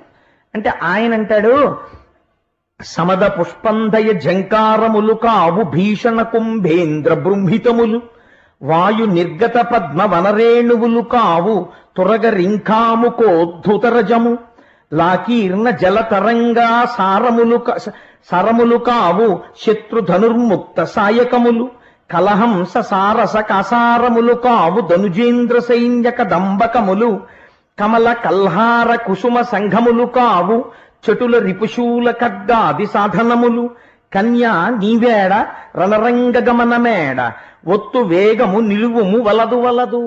ఆయన అన్నాడు, సత్యభామ యుద్ధం అంటే ఏమిటో అది కూడా సరదాగా ఉంటుంది అనుకుంటున్నావు, రోజు నాతో ప్రణయ కేళీ విలాసాల్లో తేలియాడుతూ ఇది కూడా ఏదో ఉద్యానవనంలో విహరించడం అనుకుంటున్నావేమో. యుద్ధ భూమి అంటే ఎలా ఉంటుందో తెలుసా? సమద పుష్పంధయ జంకారములు కావు భీషణ కుంభేంద్ర బృంహితములు. అక్కడ తుమ్మెదల జంకారాలు వినపడవు, బ్రహ్మాండమైనటువంటి ఏనుగులు తొండములనెత్తి ఘీంకారములు చేస్తుంటాయి, అవి వినపడుతుంటాయి. వాయు నిర్గత పద్మ వనరేణువులు కావు తురగ రింఖాముకోద్ధుతరజము. అక్కడ పద్మముల మించి వచ్చేటటువంటి పుప్పుడుతో కూడిన గాలి రాదు. శరవేగంతో పరిగెత్తే గుర్రాలు యుద్ధభూమిలో వెళ్ళిపోతుంటే వాటి డెక్కల మించి పైకి రేగినటువంటి ధూళి వచ్చి మీద పడుతుంది. అక్కడ సరోవరాల మించి వచ్చేటటువంటి చల్లటి గాలి రాదు. శత్రువులు విడిచిపెట్టినటువంటి బాణ పరంపరలు వచ్చి మీద పడిపోతాయి. పైగా అక్కడ కలహంసలు మొదలైనటువంటి పక్షులతో కూడిన సరోవరాలు ఉంటాయని నువ్వు అనుకుంటున్నావేమో. భయంకరమైనటువంటి శత్రువులు రాక్షసులతో కూడినటువంటి యుద్ధభూమి అయి ఉంటుంది. కాబట్టి అక్కడ నువ్వు సంతోషించడానికి, అబ్బా తామర పువ్వు ఎంత బాగుందోనండి, ఆ కలువ పువ్వు ఎంత బాగుందోనండి, లేకపోతే ఆ కల్హార పుష్పం ఎంత బాగుందోనండి అని చూడ్డానికి పూలతోట కాదు. ఒకడు ముళ్ళగ తట్టుకుంటాడు, ఒకడు శూలం పట్టుకుంటాడు, ఒకడు పరిగ పట్టుకుంటాడు, నెత్తుటితో తడిసిపోయి ఉంటుంది, మాంసంతో అంటుకుని ఉంటుంది, ఒకడు విసురుతుంటాడు. ఎక్కడ చూసినా అరుపులు కేకలు. యుద్ధ భూమి అంటే ఏమనుకుంటున్నావో, యుద్ధానికి వస్తానంటున్నావేంటి? అందుకని నువ్వు నేను పెడుతున్నాను కదా అని చెప్పేసి అయ్యో పాపమ్మ ఆయన ఒక్కరు పెడుతున్నారు సాయం చేద్దాం వద్దాం అనుకుంటున్నావేమో. నువ్వేమీ అలా కంగారు పడకు. కన్యా నీవేడా, నువ్వు ఆడపిల్లవి, నువ్వెక్కడ యుద్ధం ఎక్కడ? అందుకని రణరంగగమనమేడ, యుద్ధభూమి ఎక్కడ? పొత్తు వేగము, నేను మళ్ళీ తిరిగి తొందరగా వచ్చేస్తాను, రాక్షసుల్ని పరిమార్చి, నువ్వు బెంగ పెట్టుకోకు, నిలువుము, వల్లదు, అందుకని నువ్వు నాతో రావద్దు అన్నాడు. అన్న తర్వాత కృష్ణ పరమాత్మ బయలుదేరబోతుంటే సత్యభామ యొక్క గొప్పతనం అంతా ఇక్కడుంది. ఆవిడ సీతమ్మ తల్లిలా గంభీరంగా మాట్లాడలేదు. ఆవిడేం చేసిందంటే గబగబా వచ్చి, నేను అబద్ధం చెప్పాననుకుంటే మీరు పోతన గారి దశమస్కంధంలో ఉత్తరాఖండం చూసుకోండి, ఉత్తర భాగం, ఆయన చెయ్యి పట్టుకొని అలవోకగా చక్క ఆయన భుజం మీద గడ్డం ఆంచి ఆయన చెవిలోకి మాత్రమే వినపడేటట్టుగా ఎంతో ప్రియంగా ఒక చక్కటి మాట చెప్పింది. దానవులైననేమి మరిదైత్య సమూహములైననేమి నీ మానిత బాహు దుర్గముల మాటుననుండగ ఏమి శంక, నీతో అరుదెంతునంచు కరతోయజమ్ములు ముకిళించి మృక్కెనం మానిని తన్ను భర్త బహుమాన పురస్సర దృష్టి చూడగన్. ఆ సత్యభామ ఆయన దగ్గరకొచ్చి ఆయన భుజం మీద గడ్డం పెట్టి వాలి, దానవులైననేమి, ఆ యుద్ధ భూమిలో ఉండేవాళ్ళు రాక్షసులే అనుకో, మరి దైత్య సమూహములైననేమి, అక్కడ దైత్య సమూహాలే ఉన్నాయనుకో, నాకేం భయమయ్యా, నీ మానిత బాహు దుర్గముల మాటననుండగనేమి శంక, నీ యొక్క భుజములనబడేటటువంటి దుర్గముల చాటున నేనుంటాను, నీ భుజాల వెనకాతల నేనుంటే నన్నెవరేం చేస్తారు? నీతో నరుదింతునంచు, కాబట్టి నాకు నీతో వచ్చి యుద్ధం చూడాలనుందయ్యా, నీ మీద నాకున్న నమ్మకం అటువంటిది. కాబట్టి కరదోయజముల్ ముకుళించి, ఆ రెండు చేతులు పద్మాలు ముకుళించినట్టుగా ఇలా నమస్కారం చేసి ప్రార్థన చేసిందిట, నేను వస్తానండి మీతోటి అని. మృక్యనం మానిని, నమస్కారం చేసి తన్ను భర్త బహుమాన పురస్సర దృష్టి చూడగన్. ఇంత ప్రియంగా మాట్లాడినటువంటి భార్యని కాదనలేనంత బలహీనత భర్త యందు ప్రవేశపెట్టి, అయ్యో ఇలా బతిమాలేస్తుంటే ఏం కాదనగలనని ఇంకా కాదనలేని స్థితికి కృష్ణుడొచ్చి ప్రియంగా తన వంక చూసేటట్టుగా కృష్ణుణ్ణి మార్చినదైన సత్యభామ నిలబడి ఉన్నది. కాబట్టి ఆవిడ ఎటువంటి చతురత కలిగినటువంటి స్త్రీయో చూడండి. సరే, ఇద్దరు గరుత్మంతుణ్ణి అధిరోహించారు, రమ్మన్నారు స్వామి. ఇద్దరు బయలుదేరారు, యుద్ధ భూమికి వెళ్ళారు. ప్రాగ్జ్యోతిషపురము అని ఆ ఊరి పేరు కూడా చాలా గమ్మత్తుగా ఉంటుంది. ఆ ప్రాగ్జ్యోతిషపురానికి చేరుకున్నారు. అక్కడ నరకాసురుడు పరిపాలన చేస్తున్నాడు. ఆ నరకాసురుడికి నమ్మిన బంట్లు వంటి వారు ముగ్గురు ఉన్నారు. ఒకడు మురాసురుడు, ఒకడు నిశుంభుడు, ఒకడు హయగ్రీవుడు. హయగ్రీవుడు అంటే నేను లక్ష్మీ హయగ్రీవ అవతారం గురించి చెప్పట్లేదు, రాక్షసుడు హయగ్రీవుడు. వీళ్ళు ముగ్గురు వాడికి నమ్మిన బంట్లు. అక్కడ దుర్గములు చాలా ఉన్నాయి. జలదుర్గము, గిరిదుర్గము, శస్త్రదుర్గము, ఇలా 6 రకాలైన దుర్గాల్ని శాస్త్రం చెప్తుంది. అటువంటి దుర్గములను, అనేక దుర్గములను వాడు నిర్మాణం చేశాడు. ఆ దుర్గములను చూశాడు పరమాత్మ గరుత్మంతుడి మించి. చూసి ఒక్కసారి తన చేతిలో పట్టుకున్నటువంటి గద చేత ప్రహారము చేస్తూ ఈ దుర్గములన్నింటినీ నేల కూల్చేశారు. తన చక్ర ప్రయోగం చేత కొన్నింటిని కూల్చేశారు, తన ఖడ్గధారల చేత కొన్నింటిని కూల్చేశారు. కూల్చి పాంచజన్యాన్ని చేతిలో పట్టుకుని ప్రళయకాలంలో మేఘం ఎలా ఉరుముతుందో అలా పాంచజన్యాన్ని పూరించారు. పూరించేసరికి మురాసురుడు అనబడేటటువంటి రాక్షసుడు నరకాసురుడికి అత్యంత ముఖ్యుడు. వాడు అక్కడ ఉన్నటువంటి జలదుర్గంలో నీటి లోపల పడుకుని నిద్రపోతున్నాడు. వాడు ఆ నిద్రపోతున్నవాడు పైకి లేచాడు. పోతన గారు అన్నారు, వాడు పెద్ద జడ వేసుకున్నట్టు. ఈ జడ వేసుకున్న వాళ్ళు మనకి ఇద్దరు కనపడతారు, కాలయవనుడు ఒకడు, మురాసురుడు ఒకడు. వాడికి ఉన్న గొప్పతనం ఏమిటో తెలుసా అండి? వాడు ప్రాగ్జ్యోతిషపురాన్ని మురాపాశములతో కట్టి ఉంచుతాడు. వాడు ఆ పాశములతో కట్టాడు. కృష్ణ పరమాత్మ తన చేతి ఖడ్గంతో ఆ పాశములను ఖండించారు. ఖండించి పాంచజన్యం పూరిస్తే మురాసురుడు పైకొచ్చాడు. వాడికి 5 తలకాయలు. 5 తలకాయలతో వాడు ఈ బ్రహ్మాండములో ఉన్నటువంటి పంచభూతములను మింగేసేలా ఉన్నాడు. అగ్నిహోత్రం పాకితే ఎలా ఉంటుందో, మీరు ఇలా పొడవుగా సన్నగాను ఏదైనా ఇంధనాన్ని పోసి వెలిగించారనుకోండి, అది వెలుగుతోందనుకోండి ఒక అగ్ని రూపంలో, అది ఎలా ఉంటుందో అలా ఉంటుంది వాడి జడ.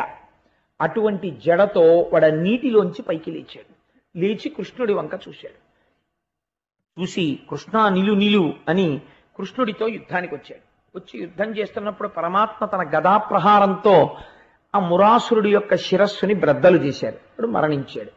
మురాసురుడు మరణించగానే వాడి కుమారులు 7 బయలుదేరి కృష్ణ పరమాత్మ మీదకి యుద్ధానికి వచ్చారు. ఆ 7 కూడా కృష్ణ పరమాత్మ నిర్జించారు. ఈ వార్త నరకాసురుడికి చేరి నేను కూడా యుద్ధానికి వస్తాను, నేను బయలుదేరి యుద్ధానికి వస్తున్నానని నరకాసురుడు బయలుదేరి యుద్ధానికి వచ్చాడు. తీరా నరకాసురుడు యుద్ధానికి వచ్చేసరికి యుద్ధభూమి ఎలా ఉంటుంది? వచ్చినటువంటి వాడు సామాన్యుడు కాడు, నరకుడు. మీరు ఇక్కడే ఒక్క విషయం తెలుసుకోవాలి. నరకాసురుడు అనబడేటటువంటి రాక్షసుడు అసలు ఎవరి కొడుకు? వీడికి ఇంత బలం ఎక్కడి నుంచి వచ్చింది అంటే, పురాణంలో అయితే ఓ గమ్మత్తైన మాట అన్నారు. ఆయన ఎవరి కొడుకో అంటే తన తల్లి వాడికి తెలియలేదు అన్నారు. కానీ అసలు వాడు ఎవరి కొడుకో తెలుసా అండి? ఆదివరాహమూర్తికి భూదేవికి కలిపి జన్మించిన వాడు. ఆదివరాహమూర్తికి భూదేవికి జన్మించిన తరువాత ఆదివరాహమూర్తి అవతారంలో ఉండగా శ్రీమన్నారాయణుడు భూదేవికి కొన్ని వరాలు ఇచ్చాడు. ఎప్పుడైనా సరే వాడు నరకానికి వెళ్ళిపోవడానికి, నశించిపోతాడు అనడానికి తేలిక మార్గం ఏమిటో తెలుసా?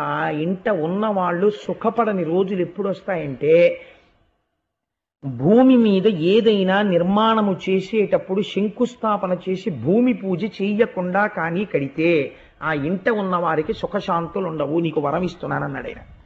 అప్పుడే భూమి కొన్ని వస్తువుల పేర్లు చెప్పి వీటిని భూమి మీద ఎవడు పెడతాడో ఆచ్ఛాదన లేకుండా, అంటే కింద ఏదైనా వెయ్యకుండా పెడితే వాడికి ఆ వస్తువు యొక్క అనుగ్రహము లభించకుండుగాక, వాడి ఐశ్వర్యము తొలగిపోవుగాక అని వరం అడిగింది. ఆ వస్తువుల పేర్లు అంటే, నేను ఇప్పుడు ఈ విషయాలు ఎక్కడి నుంచి అనుసంధానం చేస్తున్నానంటే భాగవతాంతర్గతం కాదు, దేవీ భాగవతంలోంచి అనుసంధానం చేస్తున్నాను. అందులో మీరు బాగా జ్ఞాపకం పెట్టుకోవలసిన వస్తువు ఒకటి ఉంది. చాలా మంది పిల్లలకి చదువు రావట్లేదు అంటుంటారు. భూదేవి వరం ఏమిటో తెలుసా అండి? కూర్చుని చదివేటప్పుడు పుస్తకాన్ని నేల మీద పెట్టకూడదు. పుస్తకాన్ని నేల మీద పెట్టి వెళ్ళిపోతే, అందుకే ఒక అలవాటు చేసుకోవాలి. ఏదో ఒక ప్లాంక్ లాంటిది వేసుకుని చదువుకుంటూ గభాలను లేవవలసి వస్తే ప్లాంక్తో పాటు కింద పెట్టాలి తప్ప పుస్తకాన్ని కింద పెట్టేసే అలవాటు అయిందనుకోండి, వాళ్ళ యందు బుద్ధి శక్తి ప్రచోదనం అవ్వదు. ఒకవేళ వాడు ఎంత తెలివైన వాడైనా కీలకమైన సమయంలో పరీక్ష యందు వాడికి సరస్వతి అనుగ్రహం కలగదు. పుస్తకాన్ని నేల పెట్టిన వాడికి సరస్వతీ కటాక్షం ఉండరాదు. శంఖమును నేల మీద ఎవడు పెడతాడో వాడి ఇంట మంగళం ఉండరాదు. ఎవడు తులసిని పువ్వుల్ని నేల మీద పెడతాడో వాడి ఇంట పూజలు దేవతలు స్వీకరించరాదు. శివలింగమును నేల మీద ఎవడు పెడతాడో అటువంటి వాడి ఇంట దేవతలు నివసించరాదు. భూదేవి వరాలు అడిగింది. ఇవి యథార్థంగా ఎవరు తెలుసుకోవాలో తెలుసా అండి? గృహస్థాశ్రమంలో ఉన్న వాళ్ళందరూ ఇవి తెలుసుకోవాలి. తెలుసుకుని ఇంట్లో ఈ వస్తువుల విషయంలో చాలా జాగ్రత్తగా ఉండాలి. సరే, ఇప్పుడు నేను ఆ ఆఖ్యానంలోకి ప్రవేశించాననుకోండి, భాగవతం వదిలి దేవీ భాగవతంలోకి వెళ్ళిపోతాను. స్పృశించానంతే. ఎప్పుడైనా దేవీ భాగవతం చెప్పినప్పుడు మీకు దాని వివరాన్ని పూర్తిగా అందజేసే ప్రయత్నం చేస్తాను. కాబట్టి నేను తరచూ ఒక విషయం చూస్తుంటాను, మీరు మరోలా అనుకోకండి, మీకు ప్రయోజనకరమైన విషయం కాబట్టి నేను చెప్తాను. నేను చాలా ఇళ్లలో ఎప్పుడైనా వెడితే పూజా మందిరం చూడండి అంటుంటారు. అంటే వెళ్ళి ఒక నమస్కారం చేసి వస్తాను, వాళ్ళ భక్తి గొప్పది. నేను ఎవరిని విమర్శ చేయట్లేదు, కానీ ఒక విషయం తెలుసుకోండి. నేను తరచూ ఇళ్లలో చూస్తుంటాను, ఒక మెట్లు లాంటివి ఒకటో రెండో కడతారు. కట్టి దాని మీద ఏమీ ఆచ్ఛాదన ఉండదు, కనీసం ఒక పేపర్ కూడా వెయ్యకుండా దాని మీద ఒక చెక్క కానీ ఒక మంటపం కానీ ఏమీ ఉండకుండా దాని మీద ఈశ్వరమూర్తుల్ని నిలబెడుతుంటారు. దానితో పాటు శంఖము మొదలైనవి కూడా పెట్టేస్తుంటారు. అలాగే యంత్రాలు ఎట్టి పరిస్థితులలోనూ భూమికి తగలడానికి వీల్లేదు. చాలా మంది ఇవాళ మార్కెట్లో సబ్బులు అమ్మినట్టు అమ్మేస్తున్నారు యంత్రాలు. ఎలా అమ్ముతున్నారో వాళ్ళకి తెలియాలి, కొనుక్కునే వాళ్ళకి తెలియాలి. యంత్రాన్ని అందరూ పట్టుకోలేరు, యంత్రాన్ని అందరూ హ్యాండిల్ చేయలేరు. యంత్ర పూజ ఎందుకండి? హాయిగా అంగుష్ట మాత్రమైన ఈశ్వరమూర్తిని పెట్టుకుని పూజ చేసుకునేదానికి దాన్ని ఆరాధన చెయ్యడం వస్తే చెయ్యాలి, లేనప్పుడు అటువంటి ప్రమాదకరమైన పనులు చేయకూడదు. వాటిని తీసుకొచ్చి నేల మీద పెడుతుంటారు. నేల మీద పెట్టి మీరు ఎంత పూజ చేసినా దానికి సరైన ఫలితాలు రావు. ఎందుచేత అంటే ముందు మీరు వచ్చినటువంటి వాడికి విస్తరేసి గాండ్రించి విస్తట్లో ఉమ్మేసి ఎన్ని పదార్థాలైనా వడ్డించండి, తింటాడా వాడు? అసలు ముందు మర్యాదేది ఈశ్వరుని మంటపంలో. గృహస్థాశ్రమంలో ఉన్న వాళ్ళు ముందు అసలు పూజా మందిరం ఎలా ఉంచుకోవాలి తెలుసుకోవాలి. దేవీ భాగవతం లాంటివి చదువుకోవాలి. పెద్దలను అడగాలి, అయ్యా ఇలా పెట్టుకోవచ్చా అండి, ఇలా ఉంచుకోవచ్చా పూజా మందిరం అని అడగాలి. లేకపోతే మీ ఇంటి రక్షణ ఆ గదిలోంచి వస్తుంటుంది. ఆ గది పట్ల మీకు శ్రద్ధ లేకపోతే ఎక్కడి నుంచి వస్తుంది రక్షణ? రమ్మంటే ఇంట్లో పిల్లలకు అభివృద్ధి రమ్మంటే ఎక్కడి నుంచి వస్తుంది? రోజు పిల్లలతో పెద్దలకి జట్టి, లెమ్మంటే లేవదు, పడుకోమంటే పడుకోదు, చదువుకోమంటే చదువుకోడు, ఎక్కడికో పోతుంటాడు, పుస్తకాలు నేల మీద పెడుతుంటే ఎక్కడి నుంచి వస్తుంది రమ్మంటే శ్రద్ధ? అందుకే పూర్వం మా చిన్నతనంలో చదువుకోవడం అంటే ఎలా ఉండేదో తెలుసా అండి? చాపేసు కూర్చొని చదువుకోమనేవారు. నువ్వు కుర్చీలో కూర్చొని చదువుకోకూడదని కాదు, కుర్చీలో కూర్చొని చదువుకోవడం నువ్వు అలవాటు చేసేసుకుంటే రేపు పొద్దున్న నువ్వు యవ్వనం దాటి నడిమి వయస్సులోకి వెళ్ళిన తరువాత చాలాసేపు కూర్చోలేవు నేల మీద, ఆసన శుద్ధిపోతుంది. తర్వాత చక్కగా నేల మీద చాపేసుకుని చదువుకోవలసిన పుస్తకాలు తెచ్చి అక్కడ పెట్టుకుని ఒక్కొక్క పుస్తకం ఒక ప్లాంక్ వేసుకుని చదువుకుని ఈ పుస్తకం తీసి ఈ పుస్తకం పెట్టుకోవాలంటే ఈ పుస్తకం ఇక్కడ పెట్టుకున్నప్పుడు చాప ఉంటుంది, గౌరవింపబడుతుంటుంది పుస్తకం, సరస్వతీదేవి. దానివల్ల పిల్లవాడి బుద్ధి యందు వికాసం కలుగుతుంది. ఇవన్నీ భూదేవికి వరాహమూర్తి ఇచ్చినటువంటి వరాల చెట్ట అండి అది. అందుచేతనే అప్పటి నుంచి ఇప్పటికీ దాని పరిస్థితి అలాగే ఉంటుంది. సరే, కొన్ని ఏదో ప్రయోజనకరమైన విషయాన్ని అనుసంధానం చెయ్యాలి అని నాకు అనిపించి చేశాను, అంతకమించి ఇప్పుడు నేను దేవీ భాగవతంలోకి వెళ్ళాలని నేను అనుకోవట్లేదు. కాబట్టి ఆ ఆదివరాహమూర్తికి భూదేవికి జన్మించినటువంటి వాడి నరకాసుడు. వాడి జన్మ సామాన్యం కాదు. ఇప్పుడు ఎవరొచ్చారు వాడిని చంపడానికి? ఆయనే వచ్చాడు. ఇలా ఎందుకు జరిగింది? మళ్ళీ ఆ ప్రశ్న పక్కన పెట్టుకుని దాచుకోండి, ఆఖరణ చెప్తాను. కాబట్టి ఇప్పుడు నరకాసురుడే యుద్ధరంగంలోకి వస్తే వాడి వెనకాతల ఎంత బలగం ఉంటుందో అంత బలగం బయటికి వస్తుంది కదండి. సామాన్యమైన రాక్షసుడు కాడు నరకాసురుడు అంటే. ఆ రోజుల్లో అదితి కుండలములను వాడు తస్కరించాడంటే ఇంకంతకన్నా గొప్ప రాక్షసుడు ప్రపంచంలో ఎక్కడుంటాడు? అటువంటి వాడు వరుణుడి ఛత్రాన్ని ఎత్తుకుపోయాడు, వాడు ఓ పర్వతాన్ని ఎత్తుకుపోయాడు వాడు. అటువంటి వాడు ఎన్నింటిని పరిపాలించాడో తెలుసా అండి? 14 భువనములు గెలిచాడు వాడు నరకాసురుడు. ఇంకా రావణాసురుడు భూమండలం మీద తిరిగాడు వాడు, 14 భువనాలు నరకాసురుడు. అటువంటి వాడు, అటువంటి నరకాసురుడు యుద్ధానికి వస్తే వెనక ఎంత సైన్యం ఉంటుంది? ఇంత సైన్యాన్ని చూసిన సత్యభామ ఏమనాలి?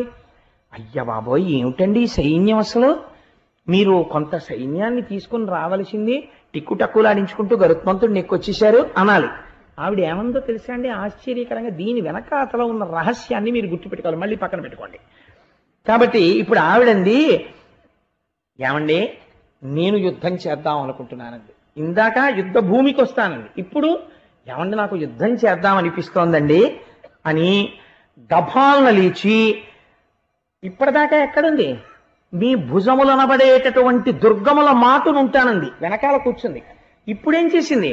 గభాలను లేచి ముందుకొస్తోంది. పోతన గారు పొంగిపోయారు సత్యభామ దర్శనం. ఈ సత్యభామ చేస్తున్నటువంటి యుద్ధం పద్యాలు వింటే వచ్చే లాభం ఏమిటో మీకు ఆఖరణ చెప్తాను. అందుకునంత వర్ణన చేశారు పోతన గారే, అమాయకుడై వర్ణన చేయలేదు. వేణింజొల్లెము వెట్టి సంఘటిత నీవీబంధయై భూషణ శ్రేణిందాల్చి ముఖేందు మండల మరీచీజాల ముల్వల్వగా పాణిం పయ్యద చక్కగా తురిమి శుంభద్వీర సంరంభయై ఎనీలోచన లేచి నిల్చెతన ప్రాణేశాగ్రభాగంబునన్. గభాలన లేచిందిట, తన భర్త ముందుకొచ్చి నిలబడిందిట. ప్రాణేశాగ్రభాగంబునన్, ఇప్పటి వరకు వెనకాతలకు వచ్చింది, ఇప్పుడు ముందుకొచ్చి నిలబడింది. ఎలా నిలబడిందిట? ఆ నిలబడగానే వేణింజొల్లము వెట్టి పెద్ద జడ. అసలు సత్యభామ అనగానే మనందరికీ గుర్తొచ్చేది ఏమిటంటే ఆ జడ. కాబట్టి ఆ జడను ఒక్కసారి తీసుకుని ఇలా ఇలా ఇలా ఇలా ముడి వేసేసుకొని గట్టిగా ఇలా ముడేసేసుకుంది, ఇంకా కదలకుండా. పెద్ద జడ కదండి, మరి త్రాచుపాములాగా. పోతన గారు ఒక లైవ్ టెలికాస్ట్ ఇస్తారు, శబ్ద చిత్రీకరణ. వేణింజొల్లము వెట్టి సంఘటిత తనివీబంధయై భూషణ శ్రేణిందాల్చి. ఆ హారాలు అవి బోలెడన్ని ఆభరణాలు ఉన్నాయి. అవి కదులుతున్నప్పుడు ముందుకి వెనక్కి వెడుతుంటాయి. అలవాటు లేని వాడు కొత్తగా ఉపనయనం చేసుకున్న వాడిని ఊరే కొంచెం పూజా మందిరంలో సామాన్ సర్దేరా అన్నారు అనుకోండి, వాడికి వచ్చే మొట్టమొదటి కష్టం ఏమిటో తెలుసా అండి? ఆ యజ్ఞోపవీతం వచ్చి ఆ చేతికి అడ్డుపడిపోతుంటుంది. వాడు అస్తమానం ఇలా అంటుంటాడు, మళ్ళీ అంటుంటాడు. యజ్ఞోపవీతం భుజం మించి బ్రాహ్మణుడికి జారిపోతే వాడిని దరిద్రం పట్టుకుంటుంది. భుజం జారిపోతే గాయత్రి చెప్పుకోవాలి. భుజం జారిపోకుండా దాన్ని పంచెలోకి పెట్టుకోవడం అలవాటు చేసుకోవాలి బ్రాహ్మణుడు. కాబట్టి ఎన్ని ధర్మ సూక్ష్మాలు పెట్టేశారండి పెద్దవాళ్ళు, జాగ్రత్తగా అలవాటు. అప్పుడు తండ్రి చూసి అంటాడు, రే అలా యజ్ఞోపవీతాన్ని వదిలిపెట్టి తిరగకూడదు అని దగ్గరికి తీసుకుని, నాన్న ఆ యజ్ఞోపవీతాన్ని పంచెలో ఇలా పెట్టుకోవాలి, పెట్టుకుంటే ఇప్పుడు అది కదవదు, ఇప్పుడు నువ్వు పని చేసుకుంటాడు. వాడికి అలవాటు అవుతుంది. ఓహో యజ్ఞోపవీతాన్ని అలా పెట్టుకోవాలన్నమాట అని తెలుసుకుంటాడు. అలా ఆడవాళ్ళు పెద్ద పెద్ద హారాలు అవి వేసుకున్నారనుకోండి, ఏ వంగినప్పుడో లేకపోతే బాణం ఇలా లాగినప్పుడు దానికి వెనకాలన్న పావురా ఈకలకో ఈ గొలుసులు పట్టుకుంటాయి. నేను పోతన గారు ఎంత లైవ్ టెలికాస్ట్ ఇచ్చారు చూడండి. ఆ రైల్వే కంపార్ట్మెంట్ లో విండో సీటు పక్కన కూర్చోగానే నాకు ఇంతకన్నా మరి చెప్పడానికి ఉపమానం లేదు. వాళ్ళు గబగబా ఆ గొలుసులు అవి ఇలా పడేసుకుని ఇలా పమిటి కప్పేసుకున్నట్టు, ఆవిడ కూడా గొలుసులు అవి బయటికి రాకుండా పైకి గభాలను వ్రేలాడకుండా అమరిక చేసేసుకుందిటే. అందుకని భూషణ శ్రేణిందాల్చి ముఖేందు మండల మరీచీజాల ముల్వర్వగా పాణిం పయ్యద చక్కగా తురిమి, ముఖం మంచి దేదీప్యమానం, ఎక్కడ భయం కనబట్టలేదు, దేదీప్యమానం అయిపోతుండగా ఈ పమిట పెద్ద పమిట వేలాడుతోంది. ఈ పమిట ఇలా తీసి ఇలా దోపేసుకుంది, ఎక్కడ వేలాడకుండాను. పయ్యద చక్కగా తురిమి శుంభద్వీర సంరంభయై ఏనీలోచన లేచి నిల్చతన ప్రాణేశాగ్రభాగంబునన్, ఆయన కన్నా ముందుకెళ్ళింది. వెళ్ళి నాథ ఆ ధనస్సులా ఇవ్వండి. కృష్ణుడు తెల్లబోయాడు. ఏమిటి నరకాసురుడు ఏమిటి, సైన్యం ఏమిటి, సత్యభావం ఏమిటి, ముందుకొచ్చేయడం ఏమిటి, ఈ ముడేసేసుకోవడం ఏమిటి, గొలుసులు సర్దేసుకోవడం ఏమిటి, పమిట సర్దేసుకోవడం ఏమిటి, ధనస్సు ఇమ్మంటుంది ఏమిటని ఆయన ఒక నవ్వు నవ్వాడు. ఆయనకి తెలియంది ఏముంటాయండి, మా రామయ్య అయితే బయటపడిపోతాడు, మా కృష్ణయ్య అటువంటి వాడే అనుకోండి. అందుకని ఆయన ఏం చేశాడంటే ఏమీ తెలియని వాళ్ళ నవ్వి, హరినాక్షికి హరి ఇచ్చెను సుర నికరోల్లాసనమును శూర కఠోరాసుర సైన్యత్రాసనమును బల గర్వ నిరాసనమును బాణాసనమును. రాక్షసుల యొక్క మస్తకములను ఖండించడానికి అనువైనటువంటి సమస్త శక్తులను క్రోడీకరించుకున్నటువంటి ఏ ధనస్సు స్వామి పట్టుకుంటారో, శార్ంగం అనేటటువంటి ధనస్సుని, ఆ ధనస్సుని ఆ సత్యభామ చేతికి ఇచ్చారు. అసలు అంత ధనస్సు పట్టుకోవడమే, ఆ ధనస్సు చేత్తో పట్టుకొని ఆవిడ ఆ పైన ఉన్నటువంటి వింటి నారి ఉంటుంది, ఆ వింటి నారిని విప్పాలి. అసలు అక్కడే వీరత్వం బయటపడిపోతుంది. ఆ కొత్తగా యజ్ఞోపవీతం వేసుకోవడం అలవాటు ఉన్నవాడు ఉన్నాడు అనుకోండి, వాడికి కాగితం చుట్టినటువంటి యజ్ఞోపవీతంలోంచి విప్పుకోవలసి ఇలా ఇలా ఇలా ఇలా పెట్టుకుని దాన్ని కరెక్ట్గా పెట్టుకోవాల్సి వస్తే చిక్కులు వేసేస్తాడు. ముందు వేసేసి ఉసే ఇలా కొంచెం చిక్కిప్పంటాడు. అప్పుడు ఆడికి చిక్కిప్పడానికి 2 గంటలు పడుతుంది. అది యజ్ఞోపవీతాన్ని జాగ్రత్తగా విప్పుకోవడం అలవాటు ఉండాలి. టకటకటగా విప్పేసుకుంటున్నాడు అనుకోండి, ఆయన యజ్ఞోపవీత ధారణం బాగా అలవాటు ఉంది అని గుర్తు. లేకపోతే జీర్ణ యజ్ఞోపవీతం ఎంత ఉండిపోయినా వాడి కోసం శ్రావణ పౌర్ణమి వస్తేనే మారుస్తాడు, లేకపోతే మార్చడం. అలా ఆ ధనస్సుకు ఉండేటటువంటి తాడు విప్పేసి ఎడం చేత్తో పట్టుకుని ధనస్సుని దాన్ని వంగి కుడి చేత్తో కింద కట్టేస్తోంది. తెల్లబోయాడు కృష్ణ పరమాత్మ, తెల్లబోయారు రాక్షసులు. ఇదేమిట్రా కృష్ణుడు కూర్చున్నాడు, ఈవిడ కట్టేస్తోంది ధనస్సుకి తాడని. మనకి తెలియదు ఈ విషయం ఇప్పటిదాకా. ఏమో సత్యభామ, సత్రాజిత్తు, శమంతకమణి వాళ్ళందరూ విన్నారు కాబట్టి సత్యభామను చూడడం సరదాయే. కానీ ఇదేమిటి ఇలా కట్టేస్తోంది ఈవిడ తాడు గీడు అని అనుకున్నారు. ఆ విల్లంది బలంబునుంది తద గణ్యానంత తేజో విశేషావిర్భూత మహాప్రతాపమున వీరాలోక దుర్లోక్యమై తా వేగన్ సగుణంబు చేసతనువున్ తన్వంగి దైత్యాంగనాగ్రీవాసంగము నిర్గుణంబుగా రణ క్రీడా మహోత్కంఠతో. పోతన గారి పద్యాలంటే పద్యాలే, ఎంత గొప్ప పద్యం వాడతారో చూడండి. ఆయన సగుణంబు చేసే ధనువున్ దేని కొరకు అంటే గ్రీవాసంగము నిర్గుణంబుగా, దైత్యాంగనాగ్రీవాసంగము నిర్గుణంబు చేయుట కొరకు. ఆవిడ లేచి ధైర్యంగా తాడు విప్పి ఇలా కట్టేస్తుంటే పోతన గారు అంటారు, ఈవిడ కడుతున్నటువంటి తాడు కొన్ని లక్షల మంది రాక్షస స్త్రీల మెడలలో ఉన్నటువంటి పసుపు తాడు తీసేయడానికి కడుతున్న తాడు అన్నాడు. అంటే ఆవిడ ఎంత వీరకాంతో ఒక్కసారి చూపించారు. అటువంటి తల్లి ఆ విల్లంది బలంబు నొంది, అది పరమాత్మ యొక్క ఆ కరపీడనమునకు అలవాటు పడినటువంటి ఆ ధనస్సది. ఎప్పుడైతే నిరంతరము పరమాత్మ యొక్క చేతి సంస్పర్శకి నోచుకున్న ధనస్సు ఆయన గట్టిగా పట్టుకుంటారో, అటువంటి ధనస్సు పట్టుకోగానే ఆవిడిలో ఒక గొప్ప తేజస్సు కనపడింది.